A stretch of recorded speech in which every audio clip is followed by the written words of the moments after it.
The sky over Manhattan looked clean and bright. Vought banners hung from light poles like party flags.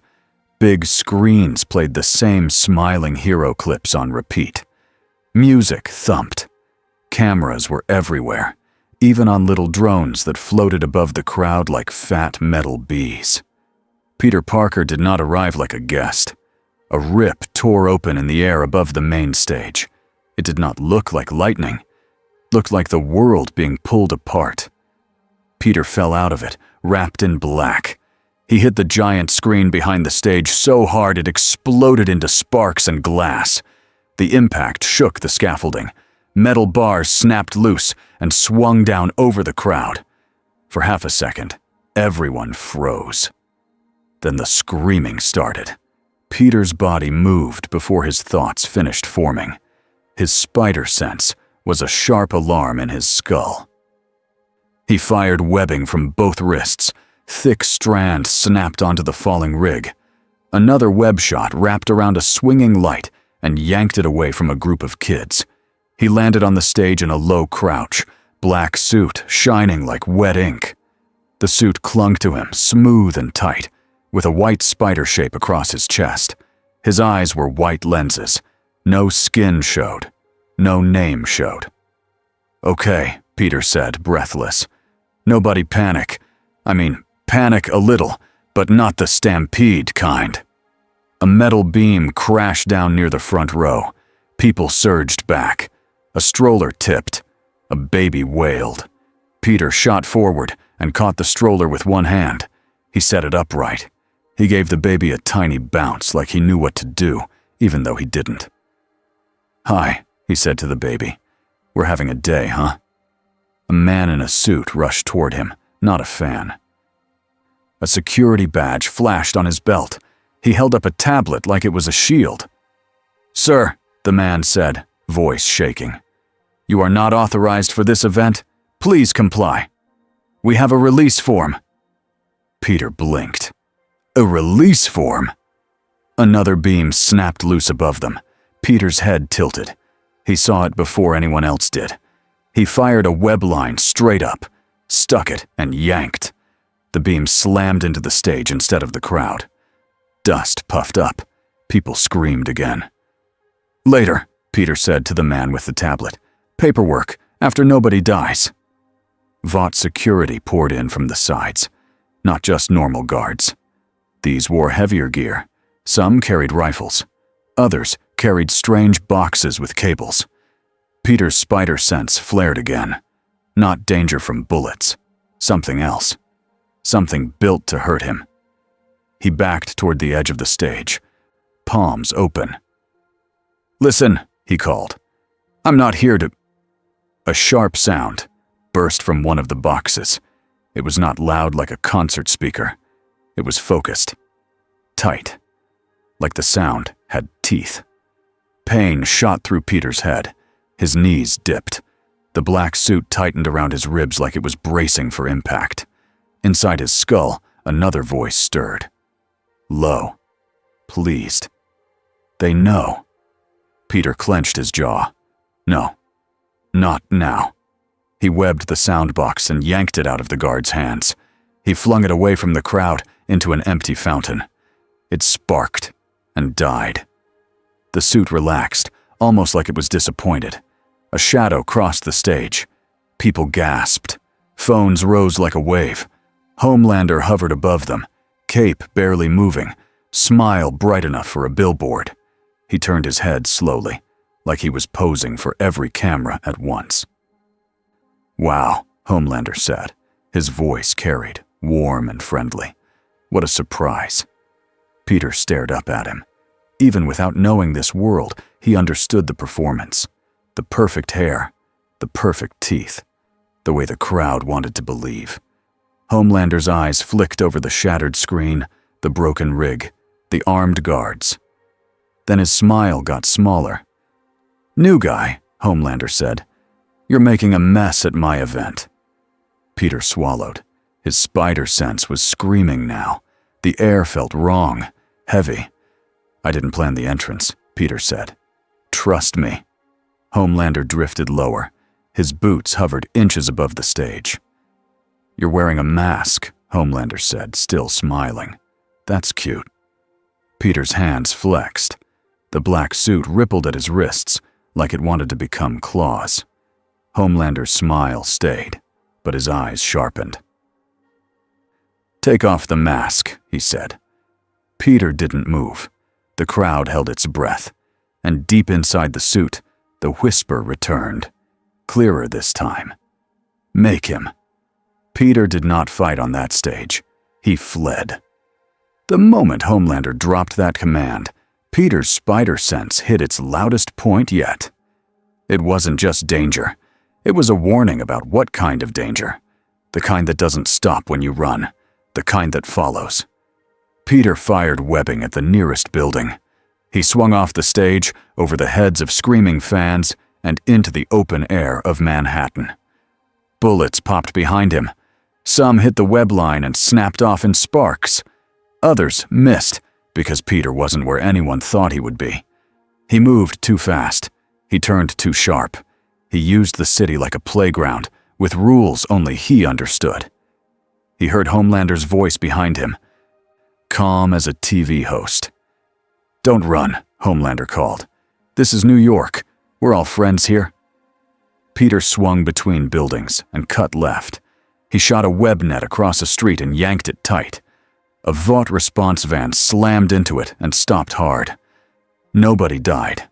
That mattered to Peter, even now.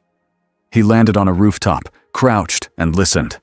Sirens, shouts, helicopters spinning up, drones buzzing. A giant screen on the side of a nearby building switched to breaking news. A blonde anchor looked thrilled and scared at the same time. Unidentified Supe disrupts Vaught's Heroes for Hope event. Peter stared at the screen, chest rising and falling. "Soup?" he whispered. The word didn't fit. In his world, people would say Spider-Man, or Vigilante, or Menace if J. Jonah Jameson was feeling loud. Here, they were calling him a product category. The suit tightened again, like it was listening too. "They will fear you," it whispered, like that was a good thing. Peter clenched his fists. "I'm not here to be feared." He crawled along the rooftop edge and peered down. Streets were packed. People pointed up, phones out, faces lit by screens. A few cheered anyway. Some always cheered. That part hurt, because he knew what cheering could become when a crowd turned. He moved again, higher, into the quietest place he could find. A rooftop water tower stood like an old guard dog. Peter perched beside it, shadowed, and tried to breathe. He forced himself to think in clean beats, like he was doing homework under pressure. 1. He was not in his city. 2. That man in the sky was dangerous. 3. These heroes were tied to a company. 4. The black suit was still on him, still alive, still pushing. Peter touched his chest where the white spider symbol sat. The suit felt warm under his fingers. "We are safe together," it whispered. Peter's stomach twisted. "You keep saying that like it's true." His spider sense tickled again. Not a scream this time. A small warning. Someone was close. He slid back into the shadows as a helicopter thumped overhead. Its spotlight swept rooftops. It moved on. Peter waited. He listened. Down on the street, a pair of Vought security officers talked loud enough that the wind carried it up. "Edgar's gonna lose it," one said. "Homelander got shown up." "No one shows up Homelander," the other replied. Peter's eyes narrowed behind the white lenses. Edgar, Homelander, Vought. New names. Same problem. Power and control. A ping came from the giant screen again.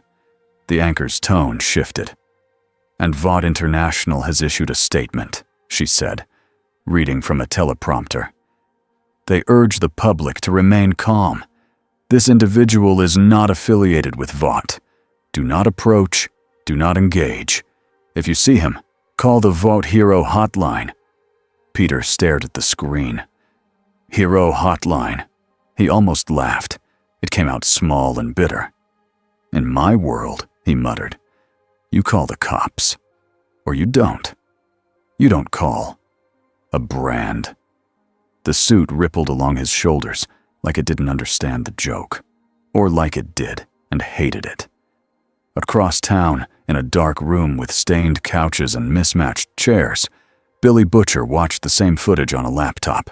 He watched it 3 times, then a 4th. Then he paused on the clearest frame of the black suit and zoomed in until the pixels broke. Right, Butcher said. What the bloody hell are you? Mother's Milk stood behind him with his arms crossed. He didn't like surprises. He especially didn't like ones that could lift cars. That ain't a normal soup suit, Emin said. It moves. Frenchie leaned in, eyes bright with interest and worry. It is alive, maybe. Like a parasite, no? Kimiko sat quietly, watching. Her gaze stayed on how fast the masked man moved. She knew speed. She knew violence. She knew when something was different. Huey hovered near the doorway. He looked sick, like he'd swallowed a rock. He was saving people, Huey said. Did you see that? He caught a stroller. He stopped the van without killing anyone. Butcher didn't look away from the screen. Aye. And Homelander didn't like it. Butcher, Huey pushed. What if he's not like them? Butcher's mouth twisted. You want to invite him in for tea? Give him a tour? That's a soup, and soups are trouble. Stepped closer. He might be trouble. But trouble is already here. And this trouble just made Homelander look small. That got Butcher's attention. He finally leaned back. A small smile crawled across his face, slow and sharp. Now that, Butcher said, is interesting. In Vout Tower, the room Stan Edgar used for private meetings was quiet on purpose.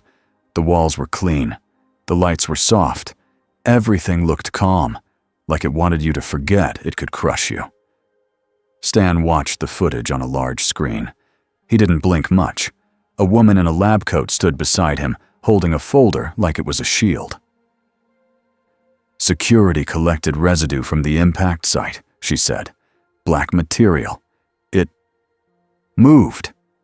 Stan's eyes stayed on the screen where Peter webbed the sound weapon and tossed it away. Is it an organism? Stan asked. We believe so, the scientist said. It reacts to heat. It reacts to sound. It reacts to host bodies, Stan finished, tone flat. The scientist hesitated. Possibly. Stan turned slightly. Can it be separated? Not easily. It appears bonded. Like it chose him. Stan's voice stayed smooth. Then we will choose it. The scientist swallowed. Homelander wants to confront him publicly. Stan didn't look impressed. Homelander wants many things. He pressed a button on the table. Another screen lit up with live city maps. Dots moved. Drones, vans, agents. Contain, Stan said. Quietly, if possible. If not, cleanly. The scientist looked down. And if the masked Supo resists? Stan Edgar's eyes finally hardened. Everyone resists, he said, until they don't. On another floor, behind another door, Homelander paced like a caged lion in a perfect suit. Ashley hovered near the wall, clutching her tablet like it could save her life. It could not. He made me look bad, Homelander said, voice calm, which was worse than shouting. Ashley forced a smile. No, not bad. Just unexpected. Fans love unexpected. We can spin this. We can call him... Homelander's head snapped toward her. Don't tell me what fans love. Ashley's words died in her throat. Homelander stared at his reflection in the window. The city glittered below like it belonged to him, because in a way, it did. A man in a mask shows up, Homelander said softly. And suddenly, everyone forgets who's in charge. He turned. His smile returned, but it didn't reach his eyes. I'm going to find him, Homelander said. Ashley swallowed. Security is handling. Homelander stepped close enough that she could smell his cologne and feel the heat of him. Security, he repeated, like it was a joke. That thing moved faster than bullets. He looked at me like I was just another guy. Homelander's eyes narrowed. No one looks at me like that. That night, Annie January sat alone in her dressing room and stared at her phone. She had seen the masked man on the screens, just like everyone else. But she had also seen the part the anchors didn't replay as much. He saved people first. He didn't pose. He didn't wave. He didn't smile for the camera. He moved like it mattered. Her phone buzzed with messages from PR. Do not comment. Stay on script. Remember, unlicensed vigilante. Annie's jaw tightened. She opened a private notes app and wrote one line. Find him first. Talk before they do. Peter spent the night moving. He didn't have a safe place. Not really. Rooftops were watched. Subways had cameras. Alleys had people who carried knives, because this city was scared and mean in quiet ways. He found an old construction site with half-built floors and no lights. He perched on a steel beam and looked out at the city. In the distance, a giant billboard showed Homelander's face, smiling down like a god. Peter's hands clenched without him meaning to. He thought of his own world, of swinging past apartment windows, of Aunt May's voice, of the way his stomach always dropped when he heard someone scream. He heard it now. Not close. Far. But real. His spider sense didn't even need to warn him. His heart did. Peter stood. The black suit slid tighter, like it was ready. We hunt, it whispered. We help, Peter corrected, and fired a web line into the night. The next day, the trap came dressed as an accident. A Vought-branded tour bus lost control near a busy intersection. It tipped just enough to block traffic. Smoke puffed from the engine like a cheap movie effect. People ran toward it, not away, because they were told heroes would come. Peter arrived before the heroes did. He landed on the side of a building, scanned the scene, and saw the truth fast. The smoke was too even. The bus angle was too perfect. The crowd was too close, like someone had guided them. His spider sense prickled. Okay, Peter muttered. That's not good. A child's cry cut through the noise. Real fear. Real panic. Peter's eyes snapped to the bus window. A little girl was pressed against the glass, tears on her cheeks, hand pounding like it would break. Peter didn't hesitate. He dropped, webbed the bus frame, and braced his feet against the pavement. His muscles tightened. The black suit fed him strength like a battery. He lifted. Metal groaned. The bus rose just enough for people trapped underneath to crawl out. Go, Peter ordered, voice sharp but kind. Move! Don't look back! A man stumbled out, clutching his ankle. Peter grabbed him and swung him to the sidewalk, gentle as he could. Thank you, the man gasped. Peter didn't answer. His attention snapped to the rooftops. He felt them. Not just eyes. Intent. Then the first sound weapon fired. A tight, screaming tone hit Peter's skull. It wasn't like the big, painful blasts he had heard on the stage. This was more focused, like someone had tuned it just for him. Peter's vision shook. His hand slipped on the bus frame. The black suit rippled like it wanted to peel away from the sound, then clamped down harder, angry. Kill them, it hissed. Peter gritted his teeth. No. A black figure dropped from above like a silent knife. Black Noir landed between Peter and the civilians. Noir didn't speak. He didn't need to. His posture said everything. You are the target. You are going down. Peter set the bus down carefully. He made sure it wouldn't crush anyone. Then he turned back. Hey, Peter said, trying for light. If this is a meet and greet, you're doing it weird. Noir rushed him. Fast, skilled, no wasted motion. A blade flashed. Peter's spider sense pulled him sideways before the blade reached his throat. The knife sliced air. Peter shot a web to Noir's wrist. Noir cut it instantly, like he had practiced this. Peter's eyes widened behind the lenses. "Okay, you're good." Noir came again, swinging low. Peter backflipped over him, landed on the bus roof, and fired webs in a wide spread to glue Noir's feet. Noir ripped free with pure force. Peter's spider sense buzzed as more Vought agents stepped into view. They carried nets, foam guns, and more sound gear. They weren't here to arrest him for breaking a window. They were here to cage him. Peter raised his hands again. "You know, I'm starting to think you guys don't do thank you in this universe." The sound weapon hit again. Pain slammed him. The black suit surged, thickening over his shoulders and forearms like armor. Peter's breath came hard. "Let me," the suit whispered, almost sweet. "I can end this." Peter's jaw clenched. He hated that part of him wanted to say yes. He moved anyway. He blurred through the agents like a storm.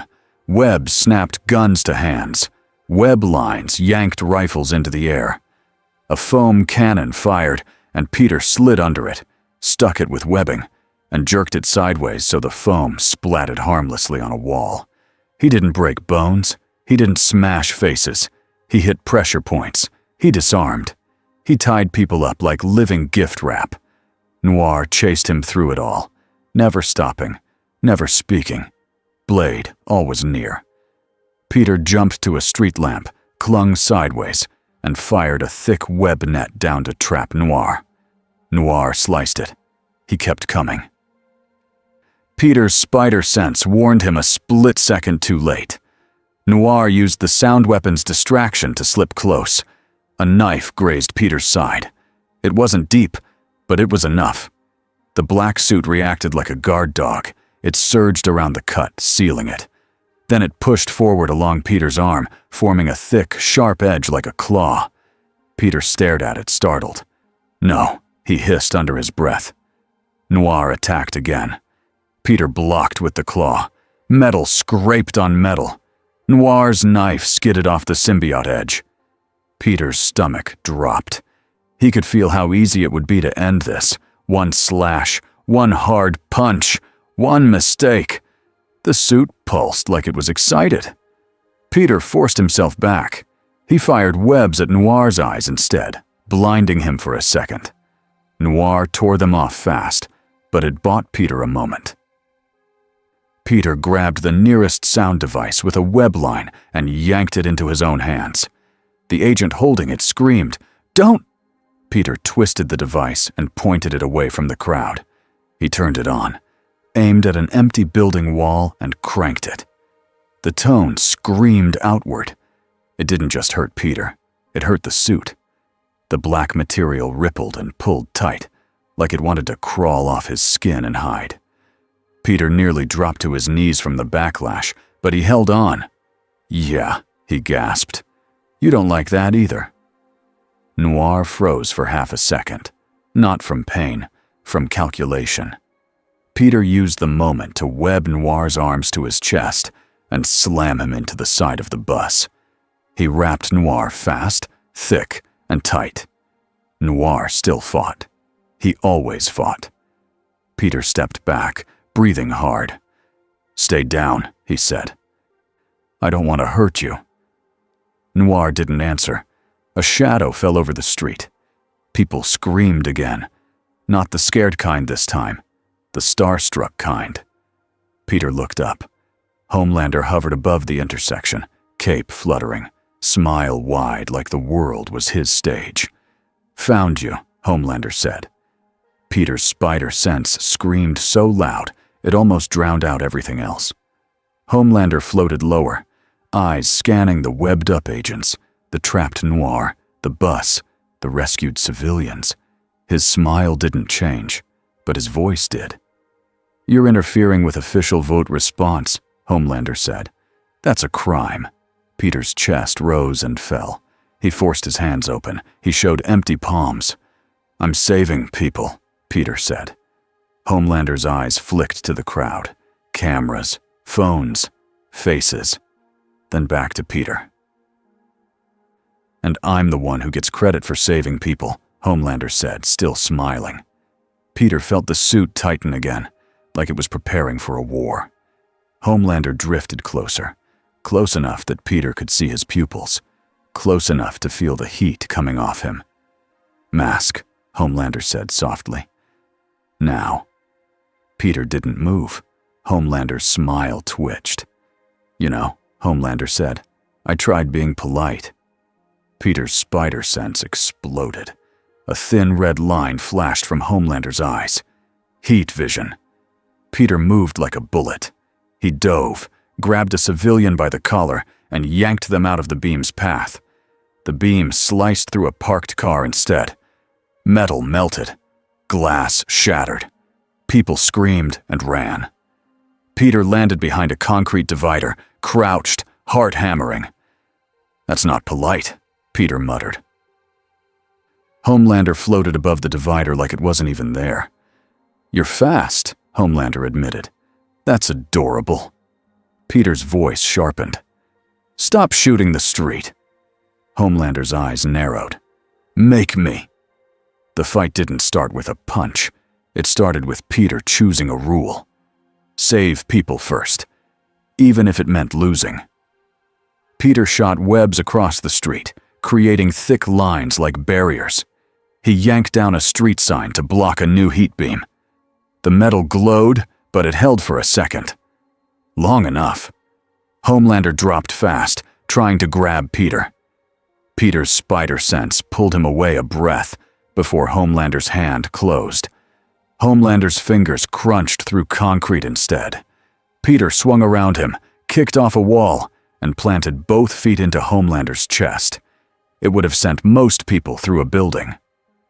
Homelander barely moved, but his head tilted, surprised. Not because it hurt, because someone dared. Homelander grabbed for Peter again. Peter didn't try to outmuscle him. That would be stupid. Peter used the only thing that was always his advantage. Angles. He fired webs at Homelander's cape and yanked. The cape snapped back and wrapped around Homelander's face for half a second. Homelander tore it away, furious. Peter used that half-second to swing up, over and behind, landing on a building wall. He fired webs into Homelander's boots and yanked down. Homelander didn't fall. He hovered. But the webs forced his legs together for a moment, messing up his balance. Peter could see it. Homelander wasn't used to someone who didn't freeze. Homelander was used to fear. Peter's suit pulsed. "Break him," it urged. "End him." Peter's teeth clenched. "Shut up!" Homelander's heat vision fired again, sweeping across the wall. Peter ran sideways across the brick like gravity was optional. The beam followed. It burned a line through the wall behind him. Peter jumped off the wall and swung low, close to the street, using cars as cover for the civilians still trapped in the chaos. He saw a woman frozen in the open, clutching her phone, too scared to move. Peter swung down, grabbed her, and carried her in a fast arc to safety behind a bus stop shelter. "Go," he told her, breathless. "Run. Now." She stared at him, shaking. "Are you with Vought?" Peter's answer came out sharp, honest. "No." Homelander heard that. His smile vanished. Homelander dove like a missile. The street cracked when he hit. Dust blasted outward. Peter's spider sense screamed. He flipped back, barely avoiding the shockwave. The bus stop shelter shattered. The woman screamed again, but she was alive. Peter's chest tightened. Homelander wasn't just dangerous. He was careless on purpose. Peter fired webs at the broken shelter pieces and yanked them away from people's feet so they wouldn't trip. He kept moving. Always moving. Homelander shot upward, then came down again, trying to crush Peter with speed and weight. Peter dodged, but the corner of Homelander's shoulder clipped him. Peter flew through the air and slammed into a brick wall. The wall cracked. Pain flared. The suit swallowed it like it wanted to pretend Peter was made of steel. Peter pushed off the wall, dizzy, and landed on a fire escape. Homelander hovered close, eyes glowing faint red. "You don't get it," he said, voice low now. "This is my world." Peter's breathing was loud inside his mask. "No," Peter said. "This is their world."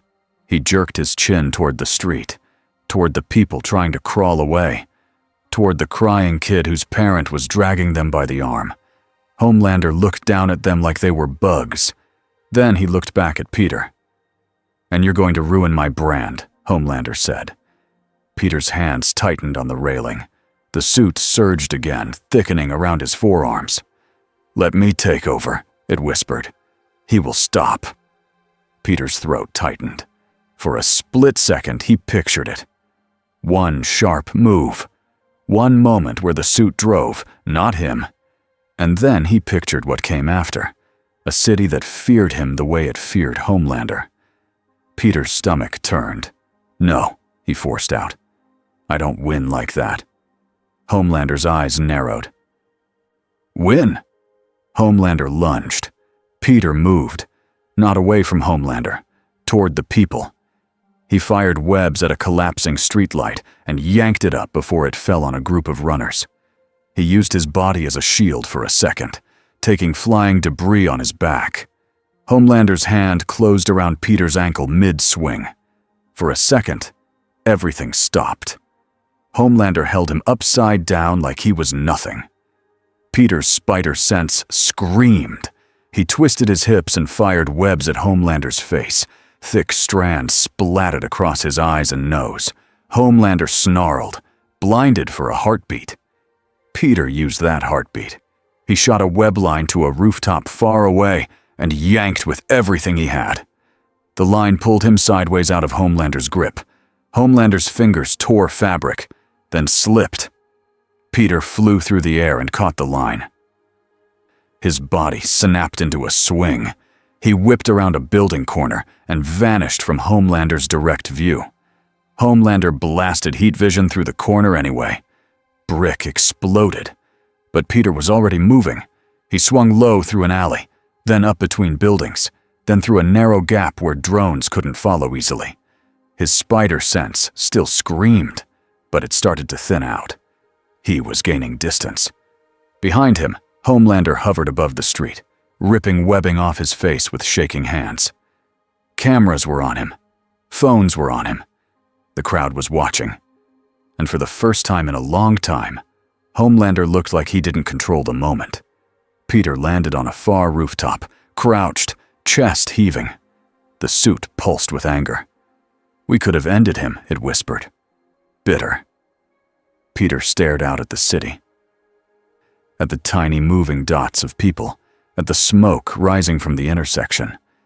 He swallowed hard. "I didn't come here to be like him," Peter said. Far behind him, the city screens replayed the fight already. The headline was simple. "Mystery Soup Escapes Homelander." Peter closed his eyes for 1 second. Then he stood. He didn't know where to go. He only knew what came next. They would hunt him, and the suit would keep trying to turn that hunt into a war. By morning, the city had already decided who the masked stranger was. Every screen showed the same blurry clips. A black figure swinging between buildings, webs snapping across streets, Homelander hovering like a judge. The headline changed every hour, but the message stayed the same. Unlicensed, unknown, dangerous. Peter crouched on the lip of a rooftop, high above the noise. Wind pushed at his suit. Far below, police cars and vote vans moved like ants in straight lines. He watched a giant billboard flip from an ad for a streaming show to Homelander's face. A calm smile, a promise, a lie. Peter's stomach felt tight. He wasn't used to being hunted by a company. He wasn't used to the whole city being told he was the problem right after he saved people. His spider sense kept humming, even when nobody was close. It was like his body had learned that this world was always a trap. The black suit pressed against his skin like it was listening to his thoughts. "They fear you already," the voice inside him whispered. "So stop trying to please them." Peter swallowed. His throat felt dry. "I'm not trying to please them," he said quietly. "I'm trying to keep them alive."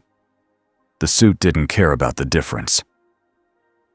Peter crawled down the side of the building, quiet as a shadow. He reached an open window and slipped inside. The room was empty. Old furniture, dust, a broken lamp. Someone had moved out fast. He found a television on a stand and pressed the power button. The screen flickered. A smiling host appeared with perfect hair and perfect teeth.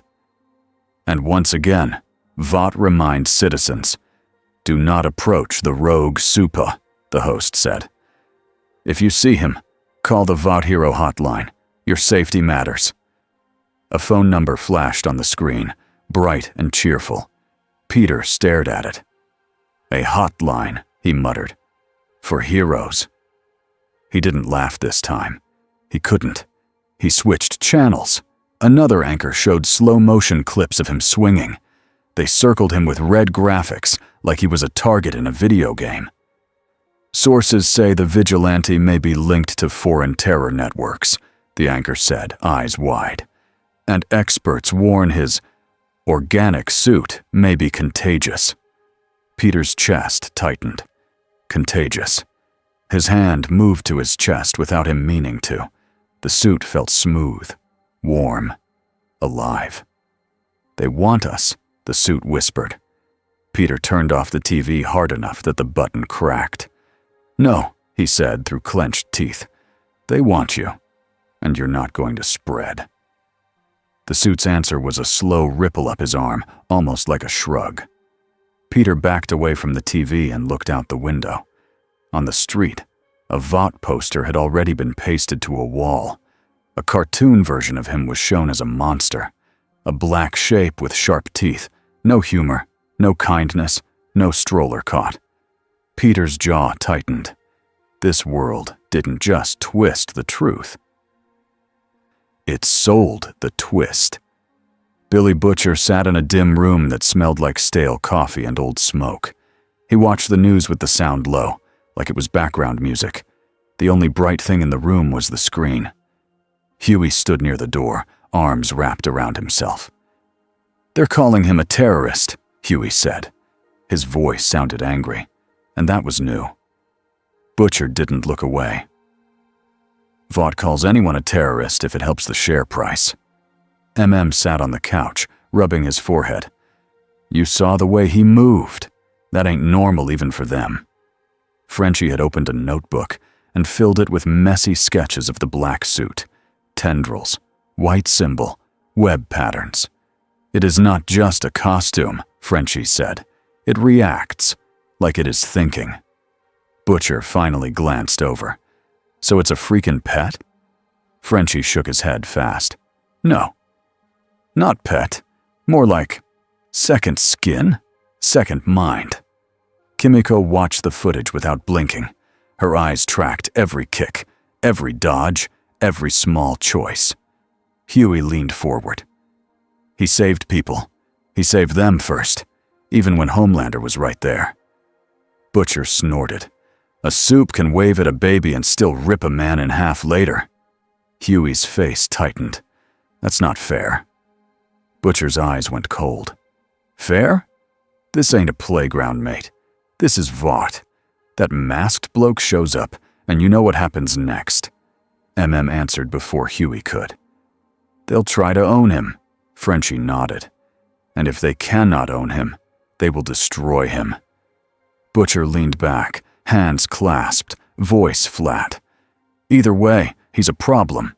Huey stepped closer. "Or he's a chance." Butcher stared at him. The room went quiet.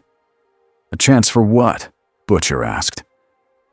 Huey's voice shook, but he didn't stop. "A chance that someone powerful might actually help. A chance to show people the truth. A chance to hit Homelander where it hurts." Butcher's mouth twitched, not a smile, Not quite. You want to use him. Huey flinched. No, I want to talk to him. Butcher's eyes narrowed.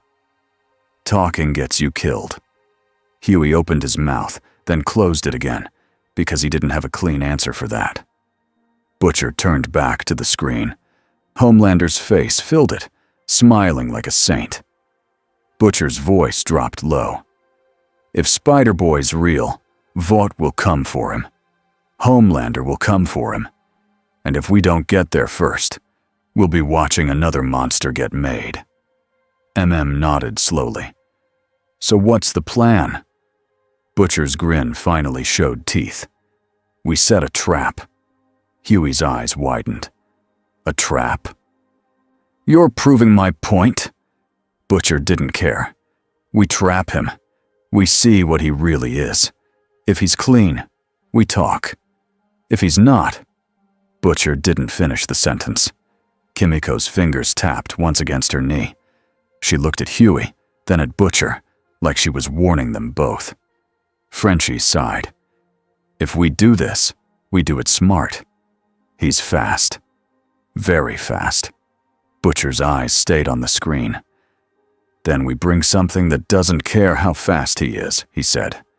In Vought Tower, Stan Edgar walked through a lab like it was his living room. He didn't rush. He never rushed. Behind glass, a piece of black material sat in a sealed container. It pulsed faintly, like it was breathing. A scientist spoke quickly, trying to sound confident. It responds to certain frequencies.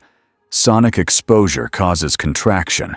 Heat causes pain, Stan said calmly. The scientist blinked. Yes, pain. It also shows signs of seeking. Seeking what? Stan asked. The scientist hesitated. A host. Stan's eyes stayed on the black sample. Can it bond without the masked man? We believe so, the scientist said. But it needs contact. A living body. It prefers strength. It prefers useful hosts, Stan finished. Another scientist stepped forward, holding a tablet. We have a candidate. Stan's head tilted slightly. A soup? A controlled one, the scientist said. Low public profile, easy to contain. Stan's voice remained smooth. Proceed. The scientists traded nervous looks. And Homelander? One asked quietly. Stan didn't look away from the sample. Homelander will be told when it benefits the company. The black material pressed itself against the glass, like it understood it was being discussed. Stan Edgar watched it press and press, like a hand wanting to open a door. His expression didn't change. Bring me results, he said. Not fear. Annie January sat at a makeup desk while someone brushed her hair too hard. The mirror lights made her skin look perfect. That was the point. A PR manager stood behind her with a tablet. Here's the statement, the manager said. You'll read it with concern. You'll say you hope the vigilante gets help. You'll say only Vought heroes are trained to respond safely. Annie stared at her reflection. She could hear the fake kindness in every word. And if I don't? Annie asked. The manager's smile tightened. Annie, this is not optional. Annie turned her head just enough to meet the manager's eyes in the mirror. He saved people, Annie said. The manager's smile didn't move. So did Homelander. Annie's stomach turned. Homelander melted a car, Annie said quietly. With people near it. The manager leaned in, voice lower. Do you want to keep your job? Do you want to keep your friends? Do you want to keep breathing? Annie's hands clenched in her lap. She thought of the masked man's movement. Not the fighting, the saving. The way he put himself between heat vision and strangers, like it was automatic. She forced a calm breath. Fine, Annie said. The manager relaxed, thinking she had won. Annie looked back at the mirror, but inside, she made a different decision. If the world wanted to turn him into a monster, She was going to get to him first. Not with cameras, not with contracts, with truth. That night, Peter moved through the city like a ghost. He avoided lights. He avoided crowds. He avoided any place with big screens. But he couldn't avoid trouble. It found people whether cameras were there or not. He stopped a mugging in an alley by webbing the knife hand to the wall and yanking the attacker's feet out from under him. He didn't break anything. He just ended it. The victim ran without saying thanks. He didn't blame them. He heard another scream near a subway entrance. He went. 2 men were cornering a woman near the stairs. One held her wrist. The other laughed too loudly, trying to sound brave. Peter dropped between them without warning. The men jerked back like he was a demon. "Hi," Peter said. "Bad time for this." The first man raised the knife. "You think you're scary?" Peter's head tilted. "Honestly? I'm not trying to be." His spider sense buzzed. Not from the knife, from something above. He looked up. A camera, not a normal one. Small. Black. A drone. Peter's stomach dropped. He webbed it instantly and yanked it down. The drone smashed on the pavement. The men didn't wait. They ran. Peter helped the woman up. She stared at him, shaking. Are you a VOT hero?" Peter's voice softened. "No." Her eyes filled with tears. "Then why are you helping?" Peter paused. That question hit harder than any punch. "Because someone has to," he said. He turned to leave, but his spider sense kept buzzing. He wasn't alone. He slid into the shadows beside the subway entrance and waited. Footsteps approached. Slow, careful. A man stepped into view. Not a soup, not a soldier, just a guy in a hoodie, hands raised. Huey Campbell's heart felt like it was trying to climb out of his chest. He had told Butcher he wanted to talk. But now that he was here, his mouth went dry. The masked man's white eyes watched him. Huey swallowed. "Hi." The masked man didn't attack. That alone felt like a miracle. "Hi," the masked man said back, cautious. Huey lifted his hands higher. "I'm not with VOT." The masked man's head tilted again, like he was measuring the words. "Everyone says that." Huey nodded fast. "Yeah, fair. But I'm really not. I'm with some people who hate VOT. A lot." The masked man went still. Huey rushed on before he lost nerve. "I saw you. You saved people. You didn't have to. You could have just vanished, but you didn't."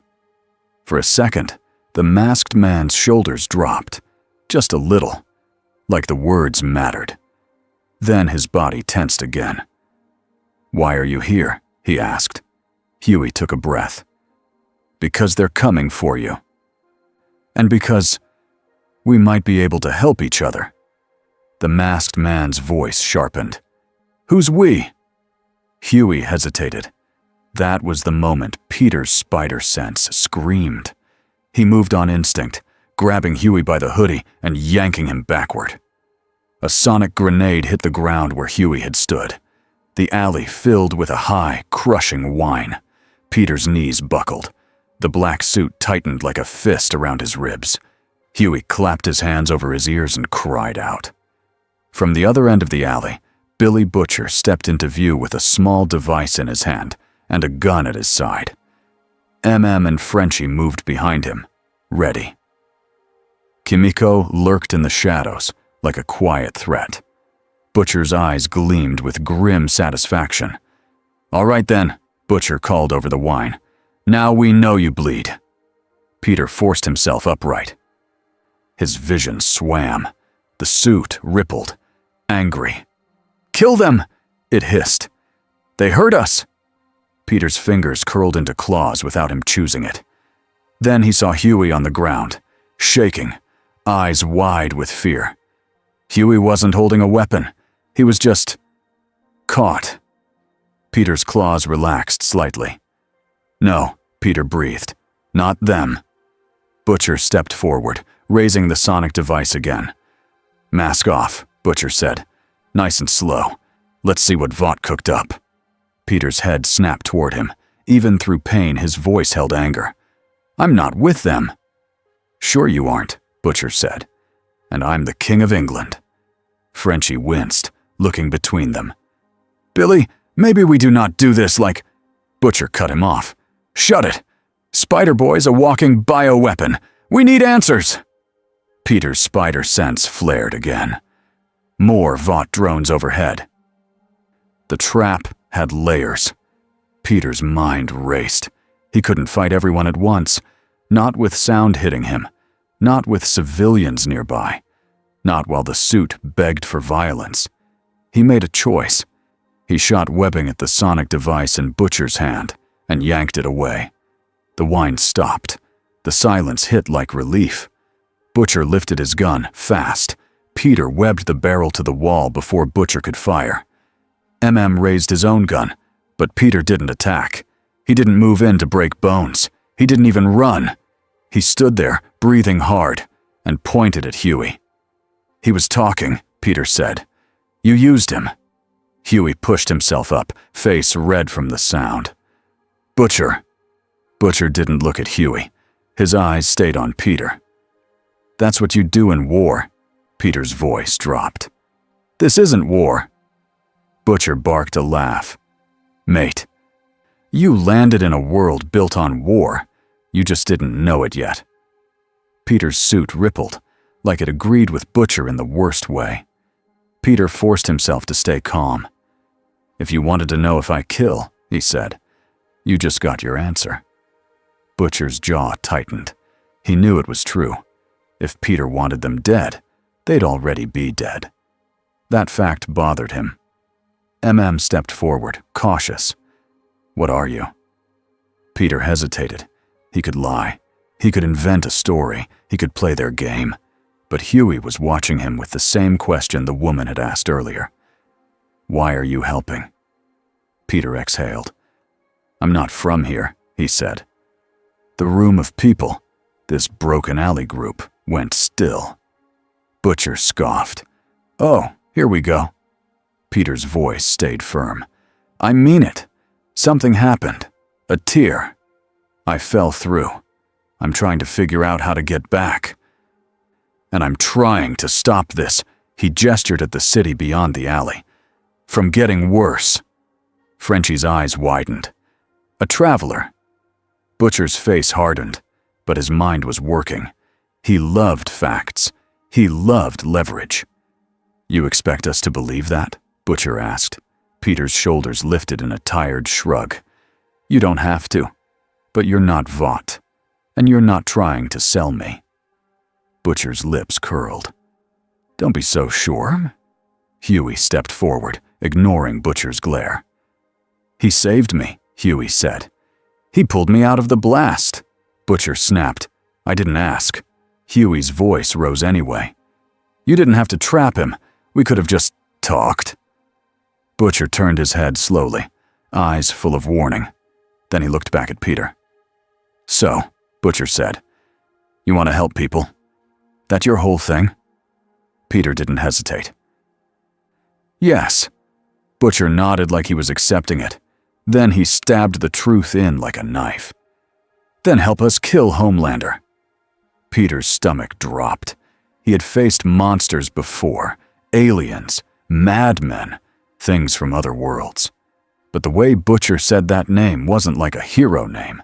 It was like a curse. Peter's voice came out slow. You can't just kill someone like that. Butcher's eyes went flat. Watch me try. Peter shook his head. I'm not an executioner. The black suit pulsed, amused. Butcher leaned closer. Then what are you? Another moral lecture? Another bloody Boy Scout in pajamas? Peter's jaw tightened. He thought of Uncle Ben. He thought of the line he never said out loud because it hurt too much. He kept it simple. I'm someone who doesn't let monsters decide the rules, Peter said. For a second, nobody spoke. Then Frenchie coughed, breaking the tension. Perhaps we make a deal. Butcher's head snapped toward him. We're not making deals with soups. Frenchie lifted both hands. We are making deals with reality.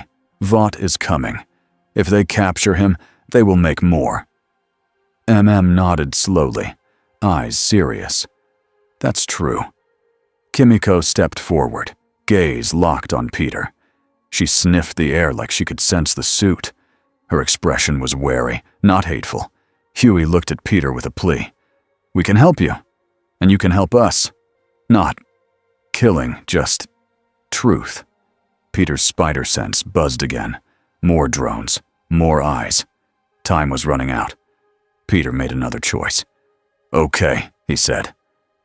Butcher's eyebrows rose. Okay? Peter pointed at Butcher's chest. One mission. You show me what you know about this world. You help me find a way to control this thing. He touched his suit. And I help you stop Vought from spreading it. Butcher's smile was sharp. You don't get to set terms, mate. Peter's voice went hard. I do, if you want me alive. Butcher stared at him. Then slowly, he nodded. One mission, Butcher agreed. And if you turn, I put you down. Peter's white lenses narrowed. Try. Butcher's grin widened, like he liked that answer. Above them, a drone drifted closer. Quiet. Peter flicked his wrist and webbed it out of the air without looking. The drone slammed against the brick wall and broke. Frenchie blinked. You did not even look. Peter's voice was tired again. I didn't need to. Huey swallowed.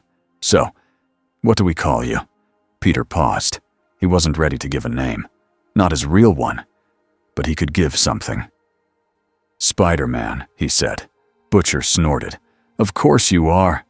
Peter's voice dipped lower, warning. And don't ask what's under the mask.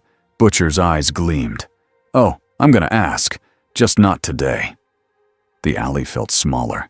The city felt closer. And somewhere high above, Homelander watched the broken drone feed cut out mid-flight. He smiled like he had just learned where to press. 2 nights later, Peter crouched inside an abandoned basement with peeling paint and a smell like old rainwater. It was not a superhero lair. It was a hole. The boys called it safe. Peter called it temporary. Frenchie had dragged in equipment from 6 places. A work table, a generator, a laptop with a cracked screen, a small speaker system with wires hanging out like nerves. Peter stood in front of the table, looking at the speaker. What is it? He asked. Frenchie lifted his chin proudly. Sound? Peter blinked. That's not a full explanation. Frenchie waved his hands. It is a frequency. A specific tone. Your friend? He nodded at the suit. Does not like it. The suit tightened at the word friend. Peter felt it, like a dog growling. Stood by the door, arms crossed. Butcher leaned against the wall, chewing on something he absolutely should not have been chewing on, like a man trying to look bored in a room full of danger. Huey hovered near Peter, nervous but excited. Are you sure about this? Huey asked. Peter nodded once. I have to be sure. He looked down at his suit. If this thing takes over, I don't want anyone to be the one that has to stop me. Butcher's voice cut in. Don't worry, mate. I'll enjoy it. Huey glared at him. Can you not? Butcher held up his hands. What? I'm being honest. Peter ignored him and stepped closer to the speaker. Frenchie held up a small remote. We begin low. Peter took a breath. Do it. Frenchie pressed the button. A tone filled the basement. Not loud, just sharp enough that Peter felt it in his teeth. The black suit rippled. Peter's hands curled. It wasn't just pain. It was pressure. Like the suit was being squeezed. Peter grit his teeth and stayed standing. Okay, he said, voice strained. That's working. The suit whispered, angry now. Stop. Peter whispered back. No. Frenchie lowered the tone. It reacts fast. Watched closely. Can you get it off? Peter shook his head. Not like this. Not yet. Butcher pushed off the wall. What if we just peel it like a bandage? Peter's head snapped toward him. If it's alive, that could kill it, or make it jump to the nearest body. Butcher's eyes flicked to Huey for half a second. Huey stepped back fast. Nope, no, absolutely not. Peter pointed at Butcher. Exactly. We do this smart. Frenchie nodded, serious now. Heat also. He placed a small heat lamp on the table, the kind used in workshops. He aimed it at Peter's forearm. The suit tightened away from the warmth. Peter felt it recoil like a living thing. His skin under it tingled. This is good, Peter said, breath hard. This is information. Huey's eyes widened. You sound like a science teacher. Peter's voice cracked into a tired laugh. I kind of am sometimes. Butcher stared at him like he was trying to decide if that was a joke. Frenchie scribbled notes. Frequency and heat. We can design a cage, a trap. We can separate. Maybe. Peter's stomach twisted at the word. Separate. He wanted it. He feared it. He needed it. The suit pulsed, sensing his thoughts. Without me, you are weaker, it whispered. You will die here. Peter swallowed. Maybe. Butcher snorted. Yeah, you will. That's why we keep you. Peter turned slowly toward Butcher. You don't keep me. Butcher stepped forward, smiling like a shark. Then what are you, Spider-Boy? A guest? A partner? A saint? Peter's voice stayed steady. I'm someone who won't let you turn me into a weapon. Butcher's smile faded a little. For a second, the room felt like a fight about to start. Then Frenchie slapped a folded piece of paper on the table. Ah, Frenchie said, bright. Speaking of weapon, Billy, I have made for you a contract. Peter blinked. A contract? Frenchie nodded like this was normal. Yes, it says, no murder, no vote deals, no stupid plans. And you must sign. Butcher stared at the paper, offended. What is this? Frenchie shrugged. Paperwork. Running gag. Huey actually laughed. Peter looked at the paper. It was written in messy marker on the back of a fast food flyer. Butcher, Peter said. Deadpan. Sign the no stupid plans contract. Butcher glared at him. Then, to everyone's surprise, he snatched the marker and scribbled his name in a sharp, angry line. There, Butcher said. Happy? Huey grinned. A little? Kimiko, who had been silent, made a small sound that was almost a laugh. The basement felt lighter for exactly 3 seconds. Then MM's phone buzzed. He checked it, and his face went hard. Vaught's moving, MM said. Big. Butcher's head lifted. Where? MM turned the screen. Poor neighborhood. Lots of cameras. They're calling it a rescue operation. Peter's spider sense buzzed, like his body already knew. Huey swallowed. That's a trap, isn't it? Butcher's grin returned. In this world? Always. Peter's voice went quiet. Then we go. Frenchie hesitated. You are still hurting? Peter finished. Yeah. He flexed his hands. The suit rippled. I'm also still Spider-Man, he said. And he moved. The neighborhood was darker than the parts of the city Vaught loved to show. Streetlights flickered. Trash bags piled near cracked curbs. People watched from behind curtains because watching was safer than stepping outside. A Vaught helicopter hovered overhead anyway, spotlight sweeping like a searchlight in a prison yard. Peter crouched on a rooftop beside a broken billboard. Below, Vought vans lined the street. Armed teams moved in a clean pattern. Butcher crouched beside Peter with binoculars. See, Butcher whispered. They don't come here unless there's a reason. Huey, lying flat, peeked over the edge. What's the reason? Butcher lowered the binoculars. You. Peter's chest tightened. I didn't even do anything here. Butcher shrugged. That's how vote works. They don't need you guilty. They need you useful. Frenchie adjusted something in his bag, a small speaker device, a portable tone emitter. Peter looked at it. That's our insurance. Frenchie nodded. Yes, it is also our headache. Kimiko stared at the street. Her body was still, but her eyes were sharp. Then Peter's spider sense screamed. He didn't wait for someone to point. He shot a web line and yanked Butcher backward as a black shape slammed onto the rooftop where Butcher's head had been. The rooftop buckled slightly. A figure stood up. It looked like a man. It did not move like one. Its skin was black and glossy like wet tar. Its arms were too long. Its shoulders were thick. The white pattern on its chest was crooked and wrong, like someone had drawn it from memory.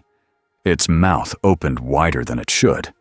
No mask, no jokes, just teeth and a hungry breath. Huey's voice came out as a whisper. Oh my God.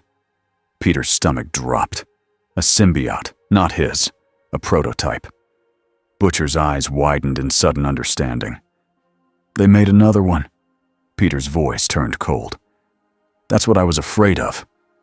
The prototype turned its head toward Peter, like it could smell him. Then it jumped. Peter moved first. He always moved first.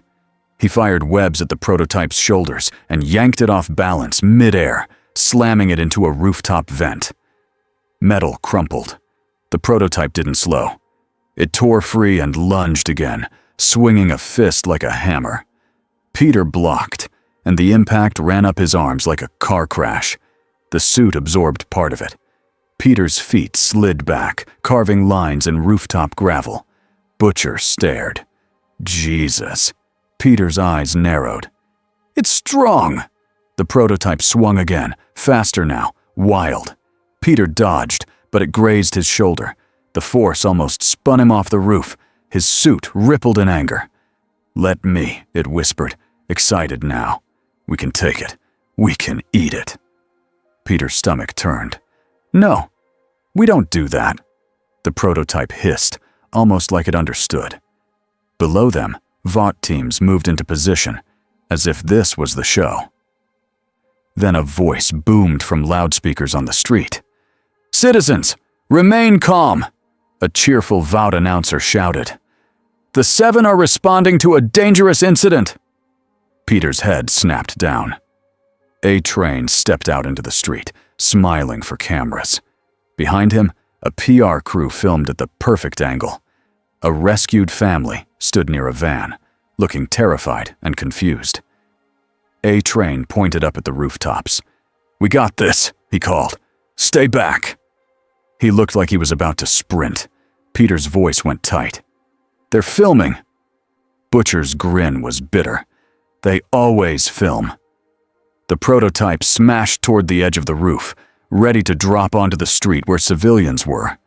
Peter shot forward and grabbed it from behind, wrapping his arms around its chest.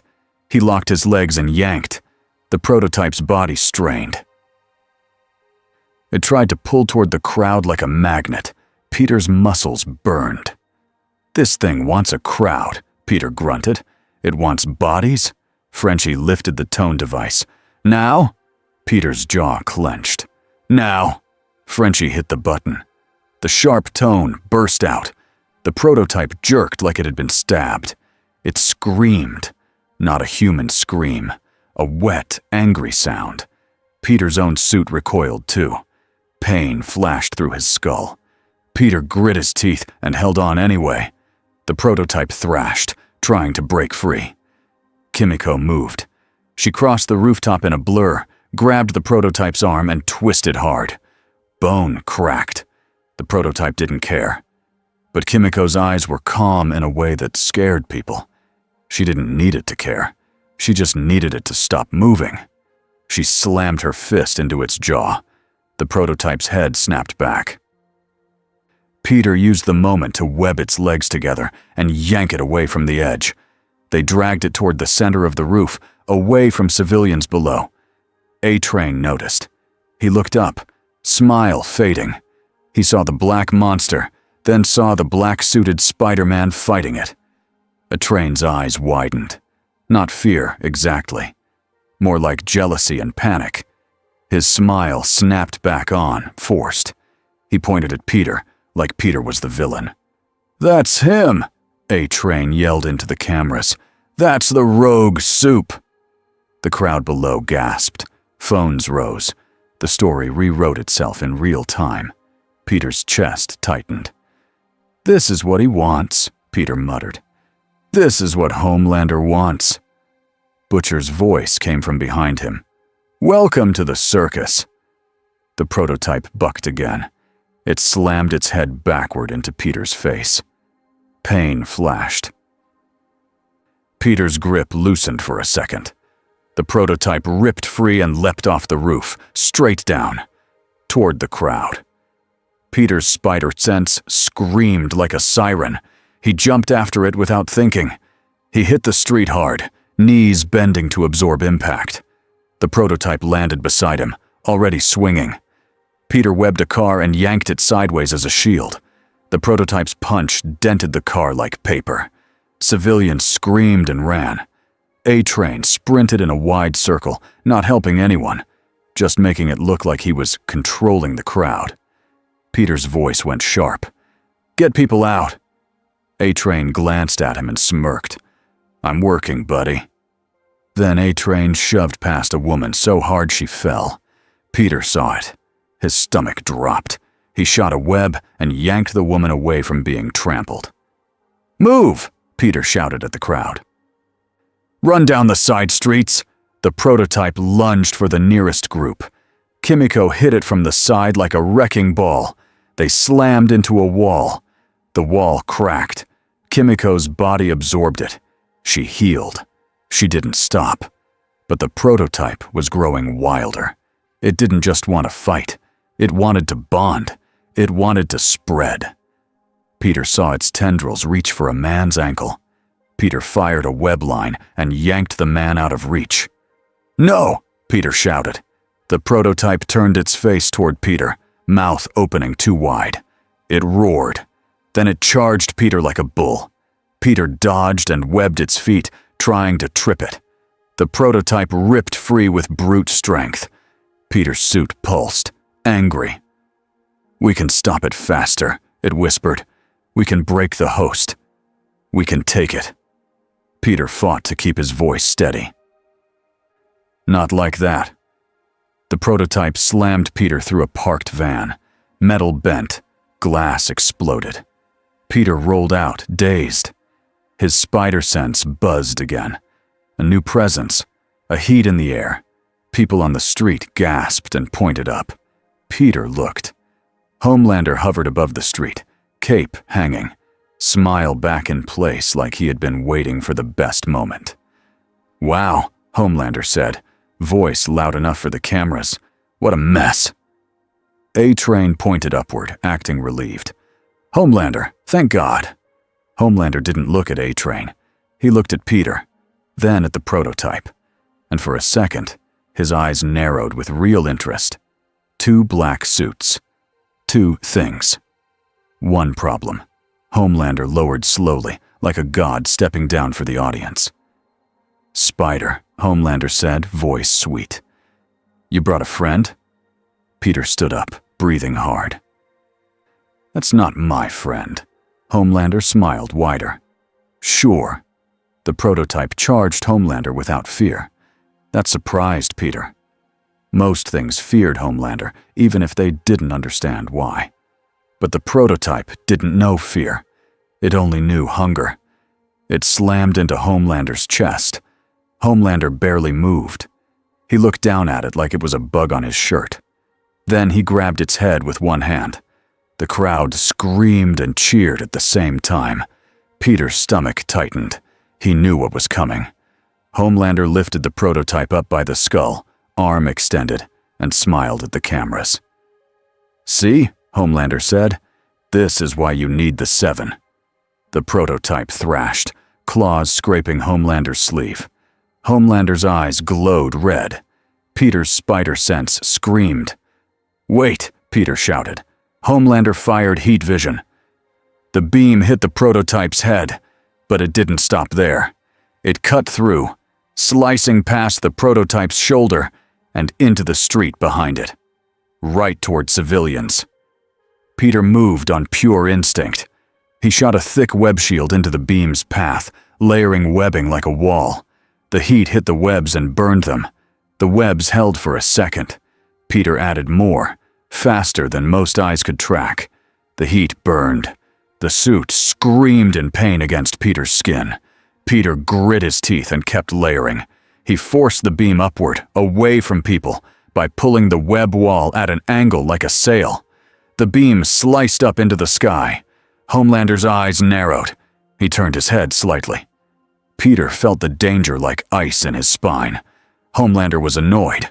Homelander stepped closer, still holding the prototype. "You just blocked me," Homelander said softly. Peter's breath came harsh. "You were going to hit civilians." Homelander's smile twitched.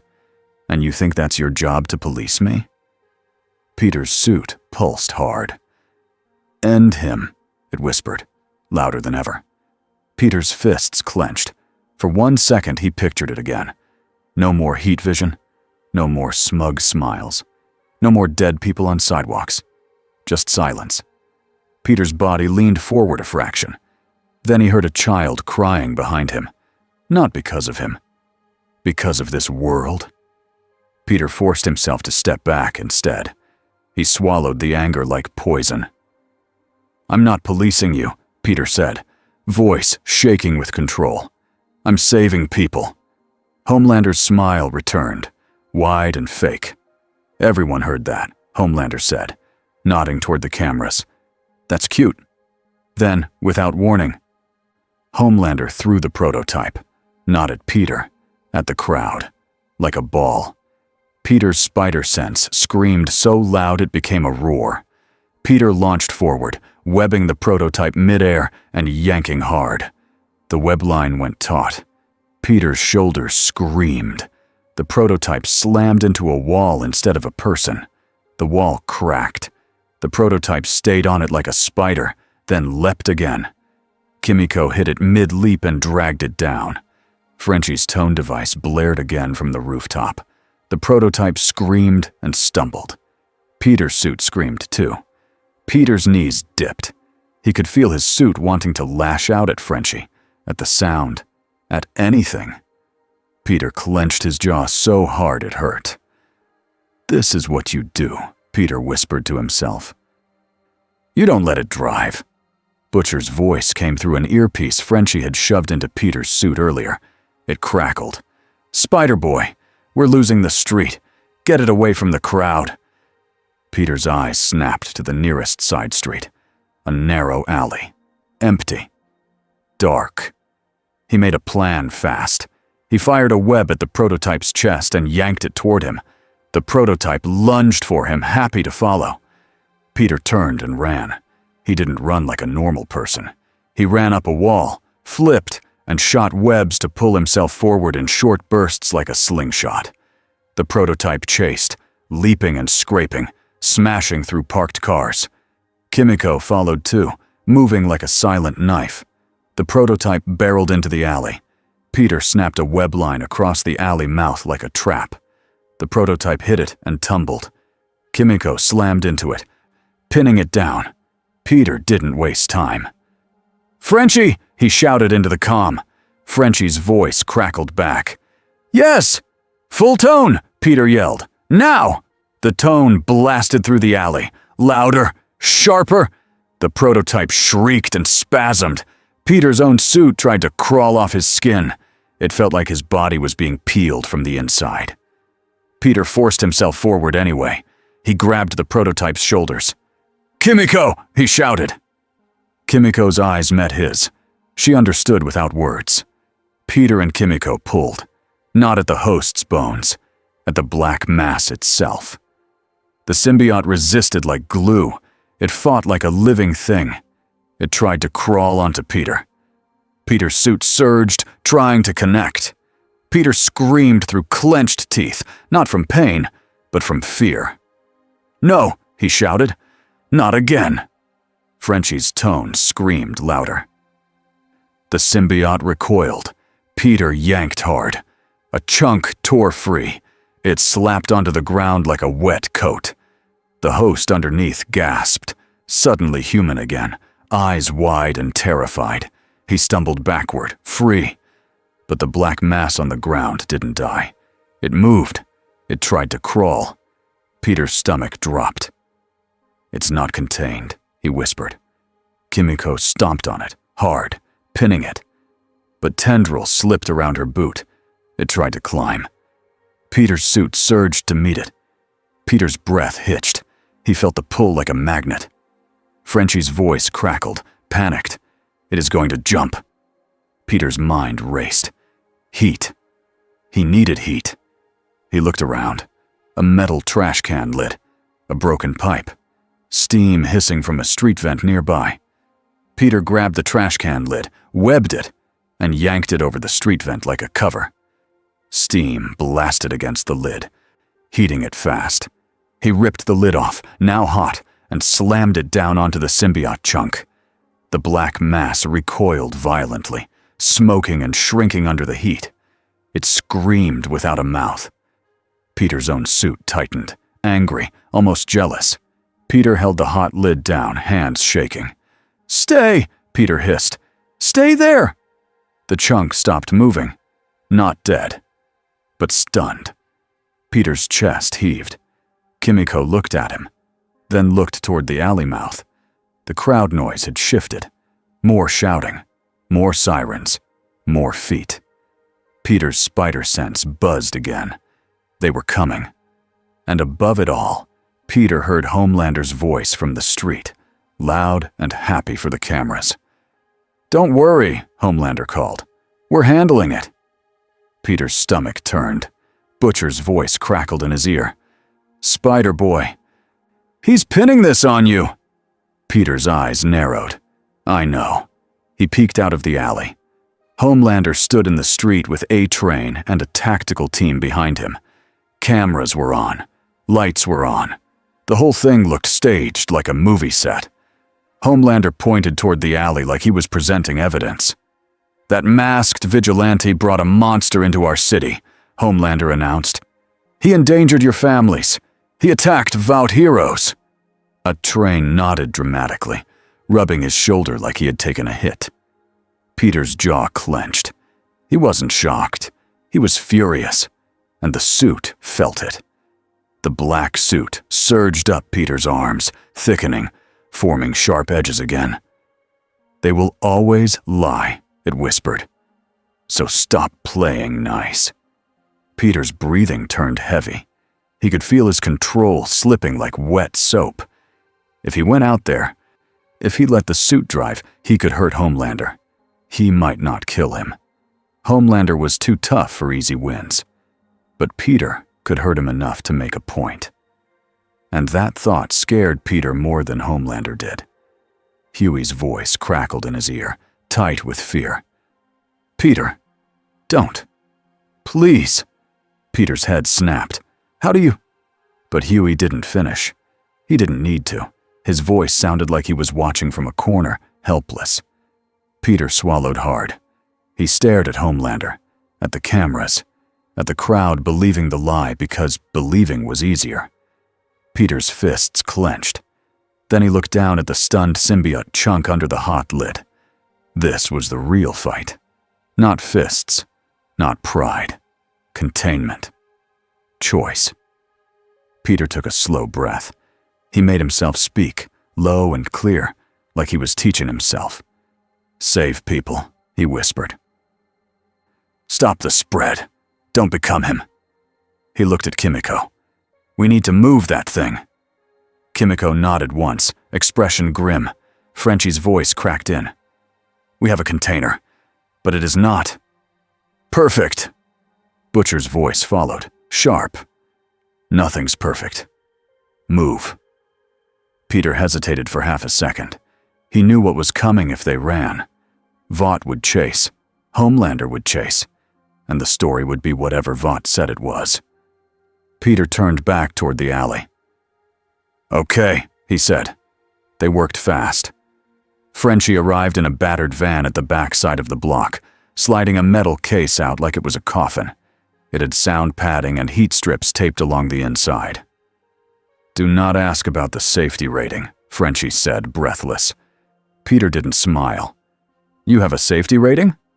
Frenchie blinked. "No." Even now, the running gag tried to survive. Peter and Kimiko lifted the hot lid carefully and shoved the stunned black chunk into the case. It twitched once, then stilled again as the heat strips warmed. Frenchie slammed the case shut and threw locks on it. Grabbed the case and hauled it into the van. Peter looked toward the alley mouth again. Homelander was still talking, still smiling, still selling. And Vought tactical teams were moving closer, surrounding the block. Peter's spider sense buzzed like a hive. Butcher leaned out from the van, eyes sharp. "Move, Spider Boy, unless you want to autograph a missile." Peter ran up the wall and onto the roof. He didn't look back as the van peeled away.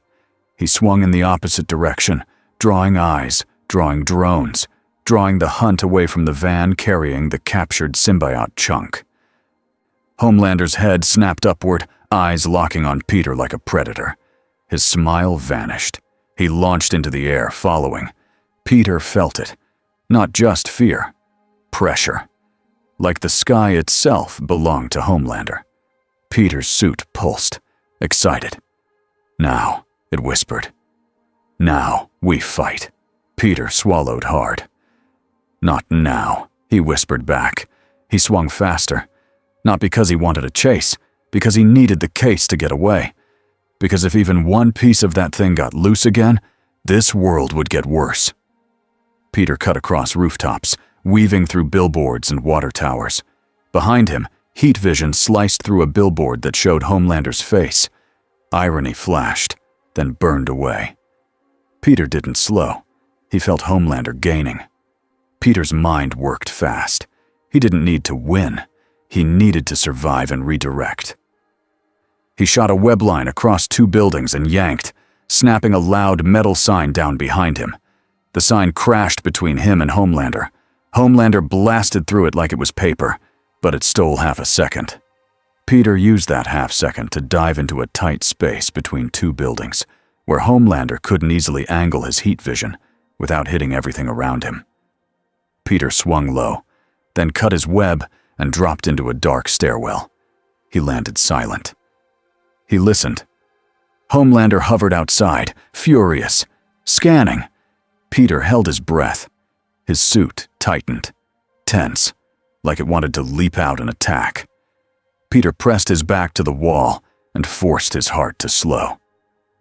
After a long moment, Homelander's presence drifted away, pulled back toward the street and the cameras and the story he preferred. Peter exhaled slowly. He was alive. But the problem was bigger now.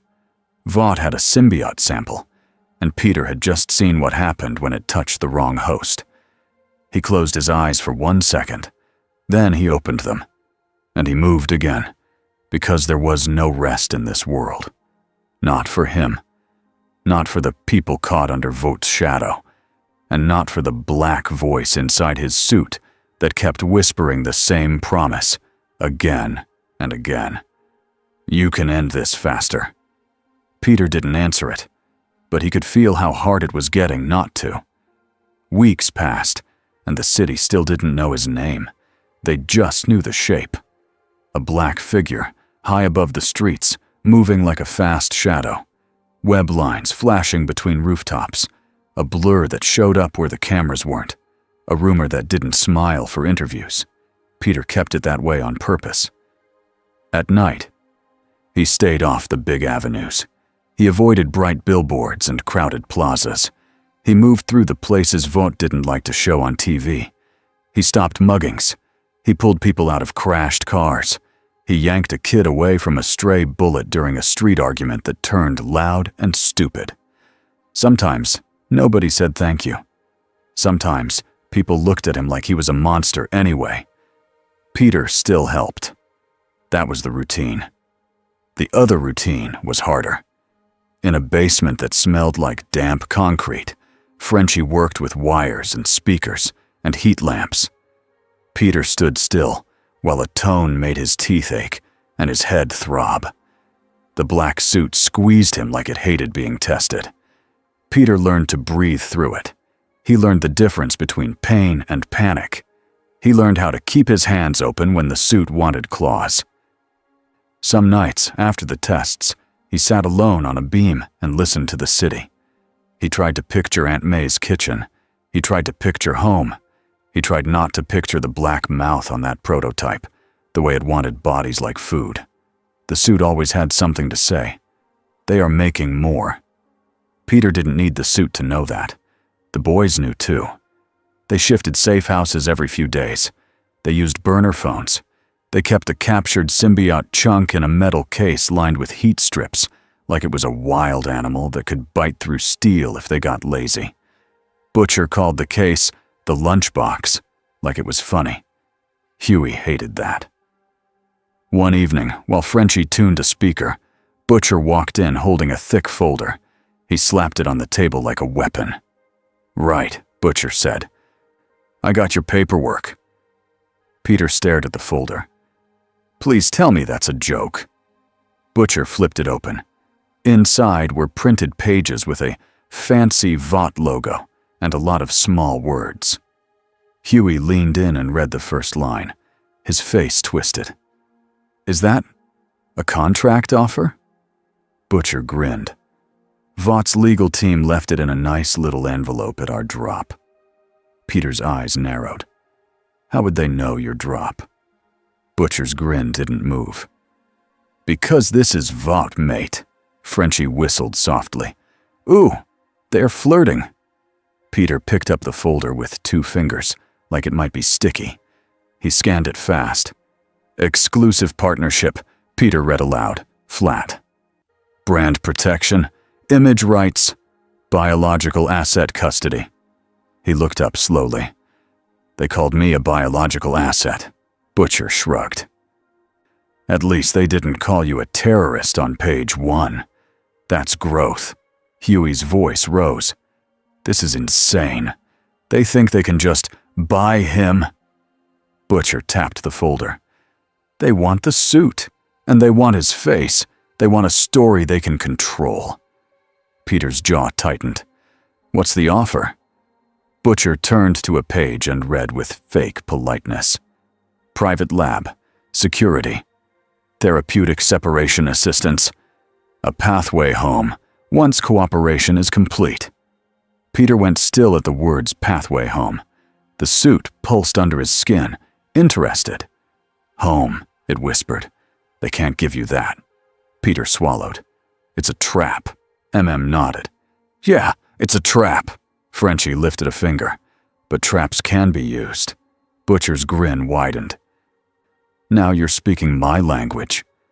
Peter closed the folder and slid it back across the table like he was returning a bad meal. "No," he said. "I'm not walking into Vought Tower." Butcher's eyes narrowed. "You want to stop them making more of your little goo friend, yeah? Then we need leverage." Peter's voice stayed calm, but it had steel in it. "Leverage doesn't mean I sign my life away." Butcher's stare held. He liked control. He hated not having it. Huey stepped between them, hands up. Okay. We can use the offer without accepting it."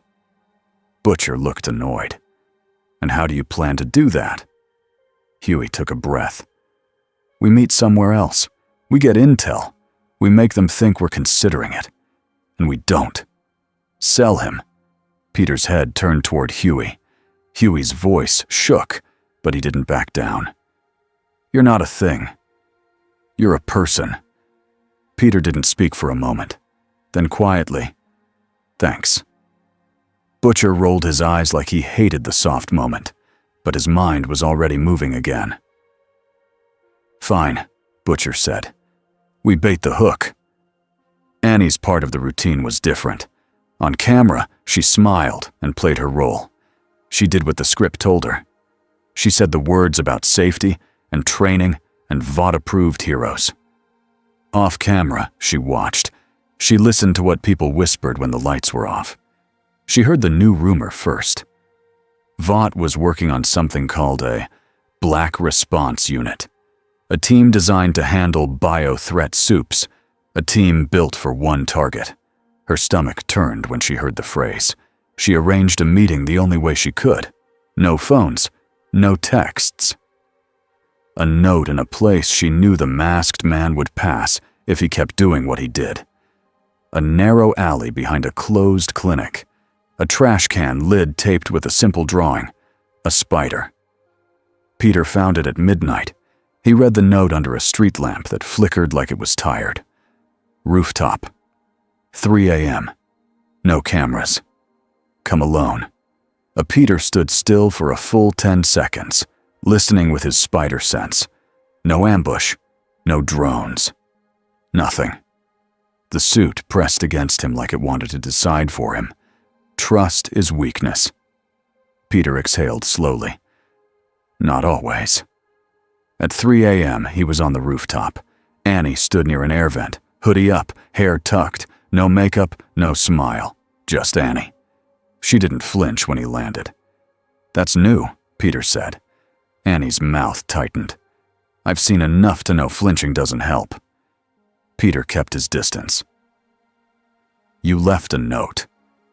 I did, Annie said, because they're building something for you. Peter's shoulders stiffened. I know.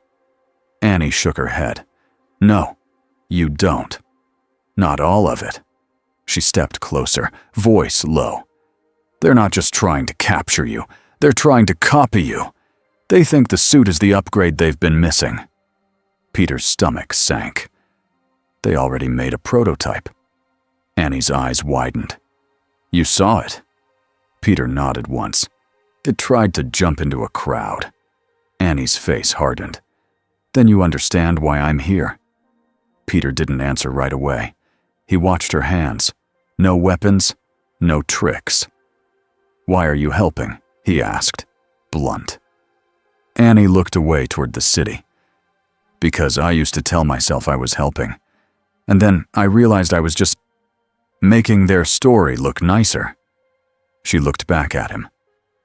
You don't do that. You don't pose. You don't sell. Peter's voice went quiet. I don't have time.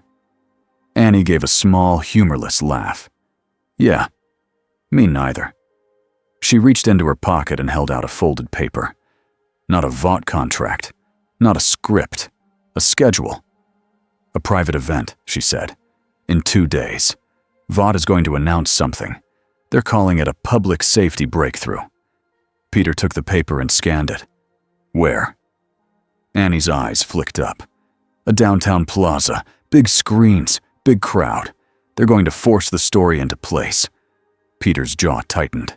They want me to show up. They want you to be the villain, Annie said, so their new heroes can beat you.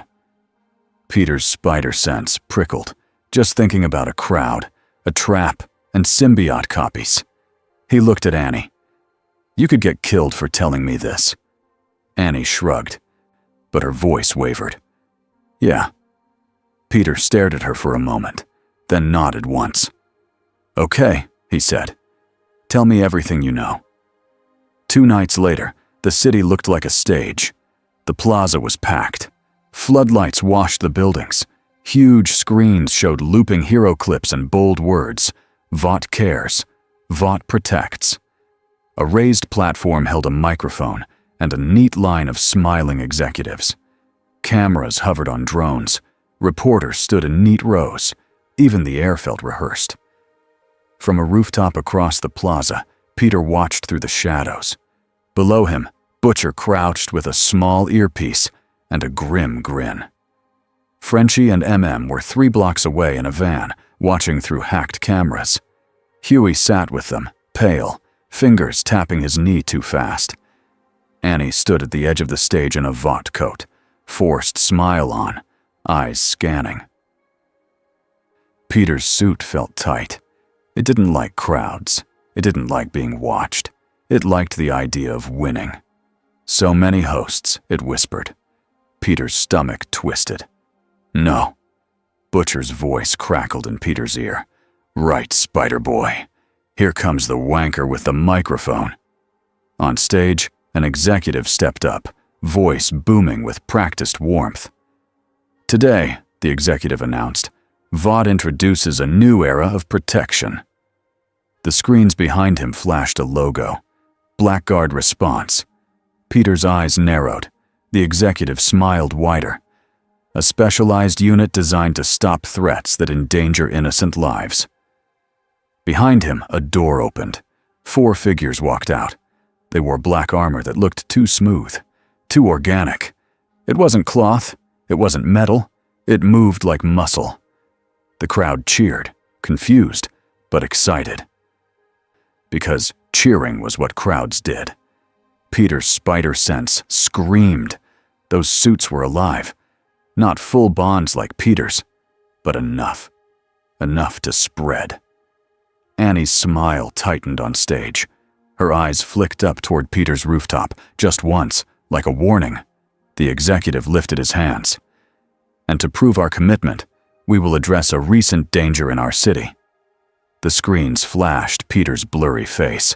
White lenses, black suit, over the word, Rogue. The crowd gasped and murmured. Phones rose. Butcher's voice crackled again. There it is. They're painting you as the monster. Peter's hands flexed. The suit rippled. Show them what a monster is, it urged. Peter forced himself to breathe. Not in a crowd. On stage, the executive leaned into the microphone. We ask the vigilante to come forward peacefully. Vought is offering help. Peter's jaw tightened. Help. Then the sky shifted. A shadow fell over the plaza. People looked up together, like one creature. Homelander hovered above the stage, smiling like it was his birthday. The crowd screamed and cheered at the same time. Homelander landed lightly, cape settling, eyes scanning the plaza like he owned the air. He took the microphone with ease, like it was always his. My fellow Americans, Homelander said, voice rich and warm.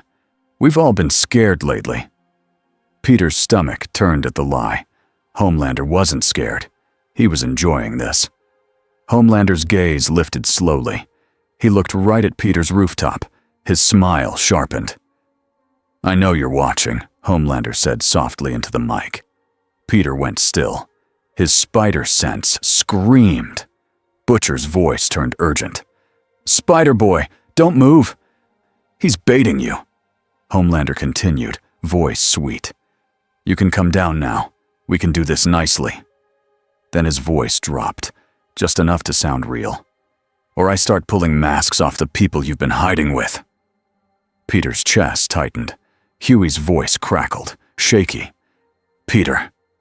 Peter's fists clenched. The suit surged, happy. Now we fight. Peter stared at Homelander. He saw the stage, the cameras, the crowd, the 4 symbiote-armored heroes waiting like dogs on a leash, and he made the choice he always made. Save people first. He didn't swing into the plaza. He dropped behind the building and moved along back alleys and service routes, fast and silent, until he reached the edge of the crowd where the cameras were thick, but the exits were closer. He stayed low, weaving between parked news vans and metal barriers. But Vought had planned for him to be smart. One of the Blackguard units stepped off the stage and moved into the crowd. It didn't run. It flowed. The black armor shifted as it walked, tendrils sliding under plates, like a living thing adjusting. Peter's spider sense screamed again. The unit's head turned. It looked straight at him, even with people between them. It didn't have spider sense, but it had the symbiote's hunger. Peter whispered, "Oh no." The Blackguard unit lunged. It shoved through the crowd, too strong, too heavy. People stumbled. Someone fell. Screams rose. Peter moved. He webbed a metal barrier and yanked it down to create a gap, a path for civilians to run out. "Move!" he shouted, voice sharp. "Get back!" A few listened, a few froze, a few filmed. The Blackguard unit crashed into Peter like a truck. Peter slid back. Boots carving lines in pavement. He blocked with both forearms. The impact rang through his bones. The black suit tightened, helping him hold. The unit's armor opened at the shoulder, tendrils reaching, trying to latch. Peter's stomach dropped. He shoved hard and flipped backward, creating space. He fired webs into the unit's knees and yanked sideways. The unit didn't fall, but it staggered. Peter's eyes snapped to the other 3 Blackguard units on stage. They were moving now, too. Homelander watched, smiling, microphone in hand, as if he were narrating a sports game. "Ladies and gentlemen," Homelander said, loud and proud. "This is what real heroism looks like." Peter wanted to scream. Instead, he acted. He webbed 2 lampposts and yanked them down together, forming a crude arch barrier between the fighting and the thickest part of the crowd. He shot webs along the ground, making sticky lines that guided people toward side streets like lanes. "Go!" he shouted again. "Not that way. This way!" A woman grabbed her kid and ran. A man tripped, and Peter yanked him upright with a web like a firm hand. The Blackguard unit slammed into Peter again, trying to drive him into the crowd. Peter twisted and used the unit's force against it, spinning and slamming the unit into an empty news van instead. Metal crunched. Glass exploded. The unit pulled itself out like it didn't care. It opened its chest plate, and for one horrifying second, Peter saw the truth. A person inside, not dead, not willing. Eyes wide, mouth open, trying to scream through black material sealing their face. Peter froze. His throat went tight. The suit inside Peter pulsed. "Remove the host," it whispered. "Break it." Peter's hands shook. He couldn't fight this like a normal fight. This wasn't a villain in a mask. This was a person trapped in a living cage. Frenchie's voice crackled into his ear. "Peter, we have speakers placed. 3 locations. We can flood the plaza with tone, but you will feel it too." Peter swallowed hard. "Do it." Huey's voice burst in, panicked. "Peter, you'll—" "Do it," Peter repeated, louder. "Now." Frenchie hit the switch. A sharp tone rolled across the plaza from hidden emitters. People clapped hands over their ears. Some screamed. Cameras shook. The sound wasn't meant for them, but it still hurt. For the symbiote armor, it was worse. The Blackguard unit jerked like it had been stabbed. The black plates rippled. Tendrils flailed. Peter's own suit screamed against his skin, trying to crawl away from the sound. Pain lanced through Peter's skull. He almost dropped. Almost. He grit his teeth and stepped forward anyway.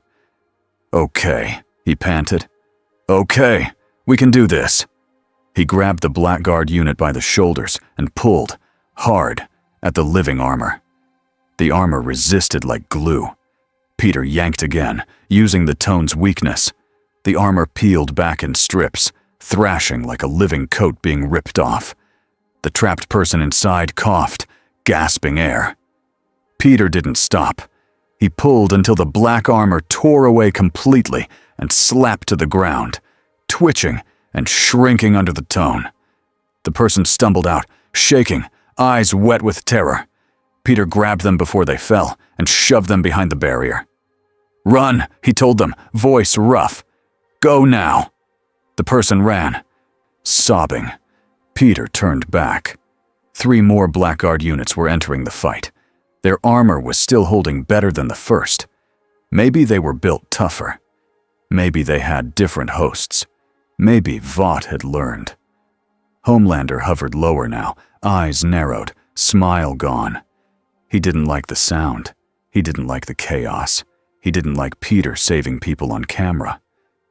Homelander lifted a hand slightly, like he was about to swat a fly. But he didn't. Not yet. He still wanted the story to look clean. One of the Blackguard units leapt at Peter from above, landing behind him. Peter's spider sense screamed and he spun, webbing its faceplate and yanking. The plate ripped. The unit hissed. Tendrils snapped outward, trying to latch onto Peter's suit. Peter recoiled, heart hammering. If the two symbiotes touched the wrong way, what would happen? Merge? Fight? Spread? The suit inside Peter pulsed like it wanted it. Join, it whispered. Become more. Peter's stomach turned. No! He fired webs around the unit's arms and pinned them to a statue base.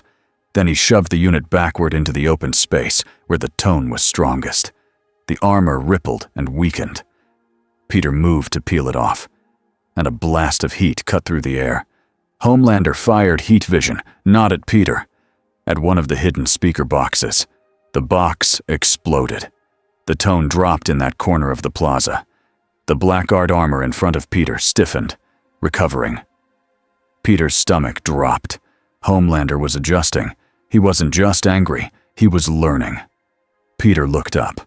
Homelander's eyes glowed faint red, face tight with irritation. "You're ruining my event," Homelander said, voice low. But the microphone still caught it. The crowd heard every word. Peter's voice came out ragged. "Stop using people as props." Homelander's smile twitched. "You sound like you think you're better than me." Peter didn't answer with words. He answered by webbing a falling piece of stage rigging and yanking it away from a cluster of civilians. Homelander's jaw clenched. Then he did what he always did when he couldn't win the moment cleanly. He went personal. Homelander drifted closer to the crowd, eyes scanning faces. Peter's spider sense screamed. Homelander reached toward a random man near the front row. Someone holding a phone, frozen. Peter moved instantly, launching forward. Homelander's hand stopped an inch from the man's hair. Homelander smiled at Peter like a bully who loved the game. "Come closer," Homelander said softly. "Let's see how many you can save at once." Peter's chest tightened. The suit inside him surged like a wave. "End him! End him now!"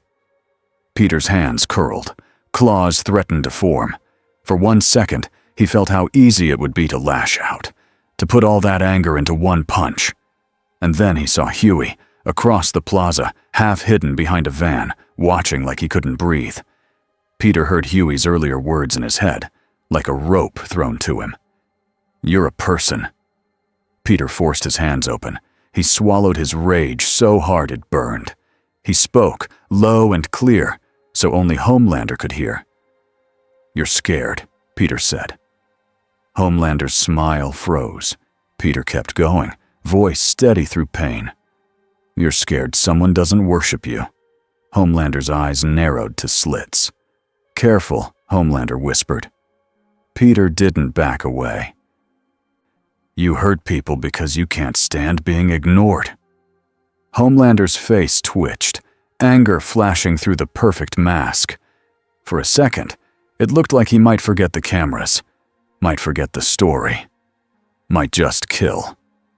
But Stan Edgar's voice suddenly filled the plaza through another microphone, calm and sharp. "Homelander," Stan said. Not loud, but somehow it cut through everything. "Focus." Homelander's head tilted slightly, like a dog hearing its owner. His eyes flicked toward the stage, where Stan stood with a composed face. Peter's stomach tightened. Stan was here. This wasn't just a stunt. It was a company decision. Peter's earpiece crackled with Butcher's voice. "Right. Edgar's in the open. That's rare." Huey whispered, "Butcher, what are you doing?" Butcher didn't answer him. On the stage screens, the image suddenly glitched. For half a second, Homelander's smiling face froze. Then the screens flickered, and a new video played. Shaky footage, a lab, a metal container, black material pressing against glass like a living thing. A scientist's voice. "It bonds. It seeks hosts." Stan's head turned sharply. Homelander's eyes snapped to the screens. The crowd's cheers faltered into confused murmurs. Peter's chest tightened. Butcher had done it. He had hijacked the story. But Vought didn't fall apart from one leak. It fought back. A Blackguard unit, desperate and hurt by the sound, stumbled into the crowd. Its armor split. Tendrils lashed outward and grabbed at the nearest bodies. People screamed. The moment turned from PR disaster into real disaster. Peter moved like lightning. He shot webs to yank people away from tendrils. He slapped webs over exposed black mass to keep it from latching. He dragged a trapped person out of the armor as Frenchie's tone screamed from the remaining speakers. Pain ripped through Peter's skull with every second the tone played. His suit fought him the whole time. It wanted to run. It wanted to attack. It wanted to feed. Peter forced it to obey. He fought in pieces. Save one person. Then the next. Then the next. A Blackguard unit slammed him from behind, sending him skidding across the pavement. Peter rolled, popped up, and webbed its ankle to a streetlight, yanking it off balance. Kimiko appeared like a blur and drove her fist into the unit's chest, cracking the living armor. MM and Frenchie surged in from the side street, hauling another heat-lined case on a dolly, like they were delivering something heavy and dangerous. Huey ran with them, face pale, eyes wide. "Peter!" Huey shouted. "Case!" Peter saw it and understood. Containment. Not victory. Containment. Peter lured the weakest Blackguard unit toward the case, keeping it off the crowd with webs and hard body checks. The unit flailed, armor splitting, tendrils snapping. Peter slammed it into the open case and, with Kimiko's help, tore the living armor off the host. The host crawled free, gasping, and Huey grabbed them and pulled them away like he was rescuing someone from drowning. Peter shoved the black armor chunk fully into the case. Frenchie slammed the lid shut. Locks snapped. Heat strips warmed. The chunk twitched once, then stilled. One down. But not enough. Homelander had stopped pretending now. His face was tight with fury. He floated lower, eyes glowing brighter. The crowd was still watching, but the cheers were gone. Now it was fear. Homelander pointed at Peter. "You did this," Homelander said, voice loud, shaking with rage. "You brought this sickness here." Peter's voice came out rough. "No, you did. Your company did." Homelander's eyes narrowed. "My company?" He laughed once, sharp and ugly. "I am the company." He fired heat vision. Not careful, not clean. A sweeping beam across the plaza. Peter's spider sense screamed. Peter shot webs up fast, layering them into a thick curtain, trying to catch and redirect. The heat burned the webs. Smoke rose. The suit screamed under Peter's skin. Peter yanked hard, angling the web curtain upward like a shield. The beam cut up into the sky again, missing heads by feet instead of inches. But the heat still kissed the edges of the crowd. People screamed and ran. The story cracked right there. Not a secret lab. Not a hacked screen. A god in a cape cutting through civilians without caring. Annie stood at the edge of the stage, eyes wide, fists clenched. She stared at Homelander like she didn't recognize him anymore. Or like she finally did. Stan Edgar's face stayed composed, but his eyes were cold. Homelander didn't look at Stan now. He was past listening. He dove at Peter like a missile. Peter moved to meet him, not to win, but to keep him away from the crowd. The impact was like a bomb. Peter's feet left the ground. He slammed into a building wall. Brick shattered. The suit absorbed part of it, but pain still hit Peter like a wave. Homelander grabbed Peter by the throat and lifted him. "You think you can lecture me?" Homelander snarled. Peter's hands clawed at Homelander's wrist. The suit surged, begging to form spikes. "Do it. Do it." Peter's vision blurred. He looked past Homelander's shoulder and saw a child in the crowd staring up. frozen. He forced his hands open. He made a choice in the worst moment. He didn't stab. He didn't lash. He webbed. A thick web line shot from his wrist and stuck to Homelander's cape clasp. Peter yanked. The clasp snapped. The cape tore free. It was small. It was stupid. It was also enough to distract Homelander for half a second, because Homelander cared about looking perfect. Peter used that half second. He twisted out of the grip, flipped, and kicked off Homelander's chest, launching himself away. He swung low, dragging Homelander with a thick web line stuck to his wrist like a leash. Homelander ripped it free instantly. But it pulled him away from the densest part of the crowd. That mattered. Peter landed near the last working speaker box. Frenchie's tone was still blasting, but weaker now, strained. Peter's head pounded. The suit writhed under his skin like it wanted to crawl off. Homelander hovered above Peter, eyes glowing bright red. "I'm done playing," Homelander said. Peter looked up, breathing hard. Then he did the one thing Homelander never expected from anyone. He spoke the truth, calmly, in front of everyone. "You don't save people," Peter said. "You own them." Homelander's eyes widened, just a flicker, like the words hit something raw. Then rage flooded in. Homelander fired heat vision straight at Peter's face. Peter didn't have time to build a shield. He did something else. He dove behind the speaker box and ripped out the cable panel with webbing. He jammed his webbing into the wiring like a crude bridge. The heat vision hit the webbing. The webbing burned. The electricity arced. The speaker box screamed with feedback. A wild, amplified shriek blasted out. Part tone, part broken machine, right into the symbiote armor still clinging to the last Blackguard units. The living armor spasmed violently. It peeled away in chunks like it was being forced off by invisible hands. Peter's own suit screamed too, pain ripping through him, but he pushed through it. He grabbed the nearest free black chunk and slammed it into the open case had dragged forward. Slammed the case shut. Frenchie threw locks on it, shouting, "I hate this sound!" Huey yelled back, "Me too!" Even Butcher, watching from behind a van, muttered, "Bloody hell." The plaza was chaos. People fleeing, cameras shaking, VOD executives scrambling. And on the screens, the lab footage still played in broken loops, because VOD couldn't shut it down fast enough. Stan Edgar stared at the screens, then at Homelander, then at the crowd. He saw the truth. This wasn't controllable the way other scandals were.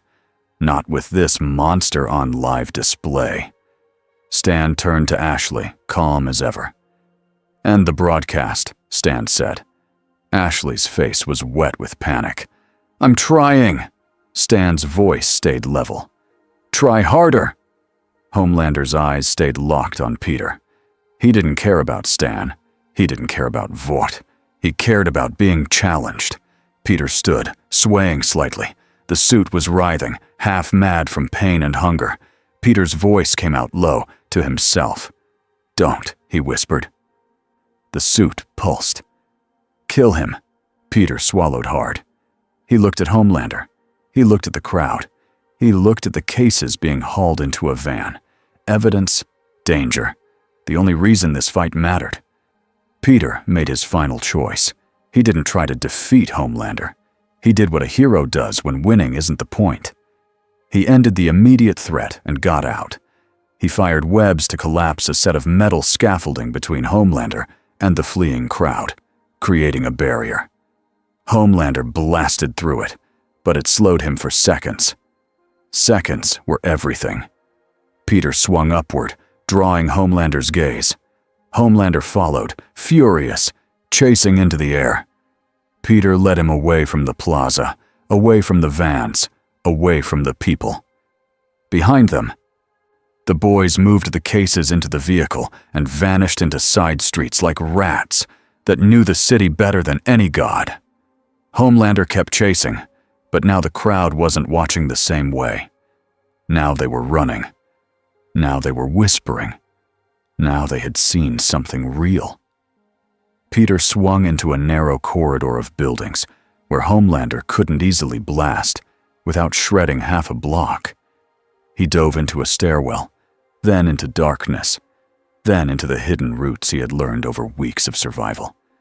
Homelander hovered outside for a long moment, scanning, breathing hard, eyes glowing and searching. Peter held his breath, pressed against cold concrete, heart hammering. The suit tightened, furious. "You let him live," Peter whispered back, voice shaking with pain and control. "I didn't let him live. I kept them alive." Outside, Homelander's presence finally drifted away, pulled back toward the broken stage, the broken story, and the broken feeling he hated most. Embarrassment. Peter exhaled slowly. He didn't feel like a winner. He felt like someone who had barely kept a dam from breaking.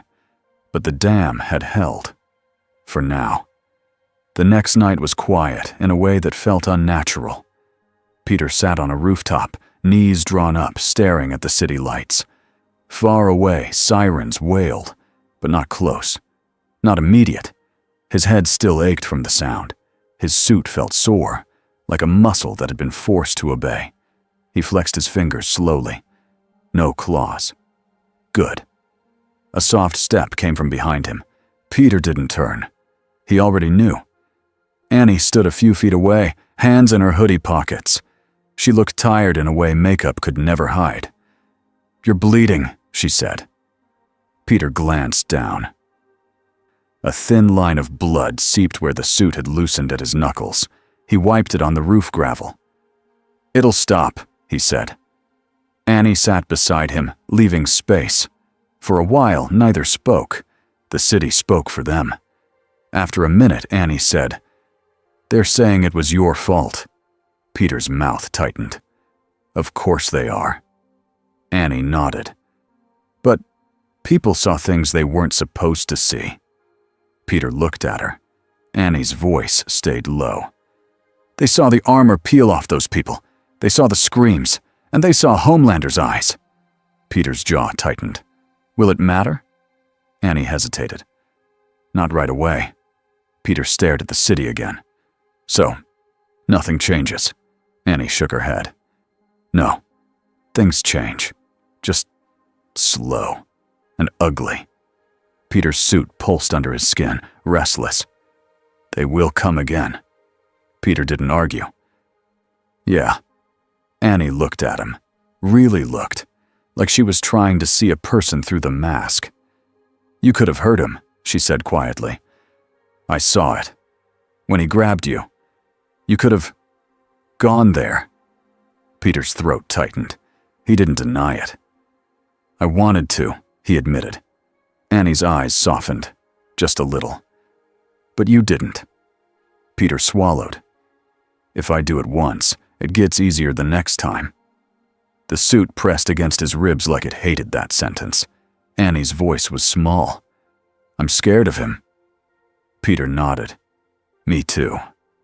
That surprised her. She blinked. "You're not supposed to be scared," Annie said. Peter gave a tired, almost laugh. "Yeah. Well, I'm also not supposed to be here." Annie looked down at her hands. "Neither am I sometimes." Peter watched her for a moment, then made a choice that felt bigger than a fight.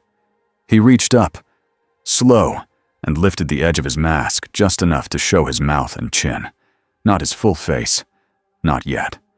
Just enough to prove he was human. Annie's breath caught.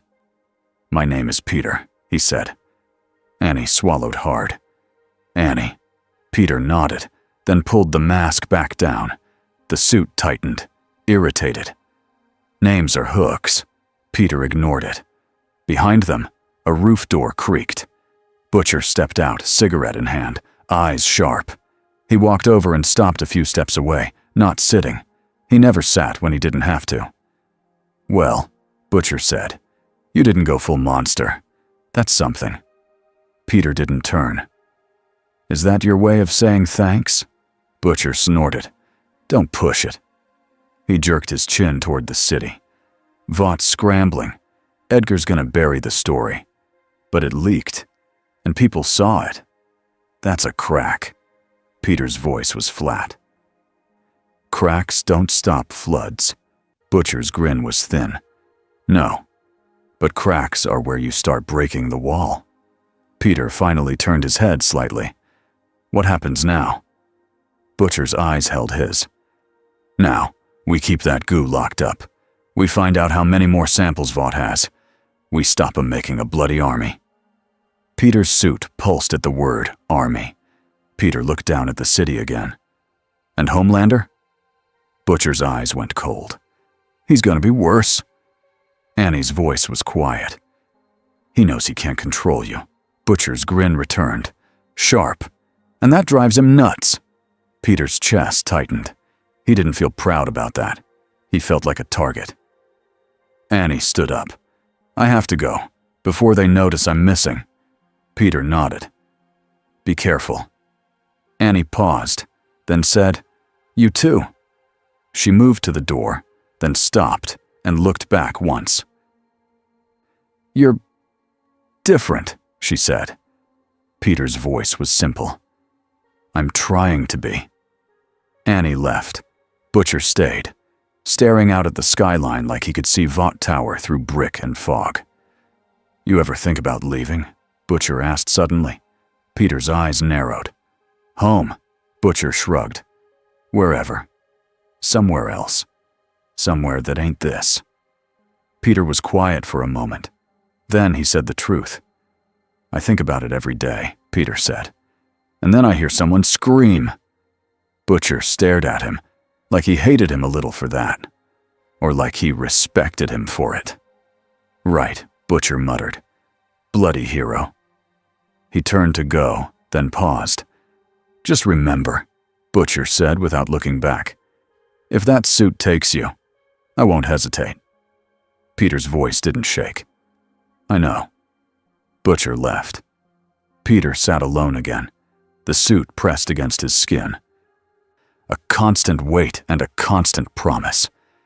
We can end this faster. Peter closed his eyes for 1 second and breathed. When he opened them, he looked down at the street. A small sound drifted up from far away. A scream, faint but real. Peter stood. He didn't pose. He didn't wait for permission. He fired a web line into the night and swung toward the sound, because this world would keep going either way. And as long as he was in it, he would keep choosing what kind of person he was going to be.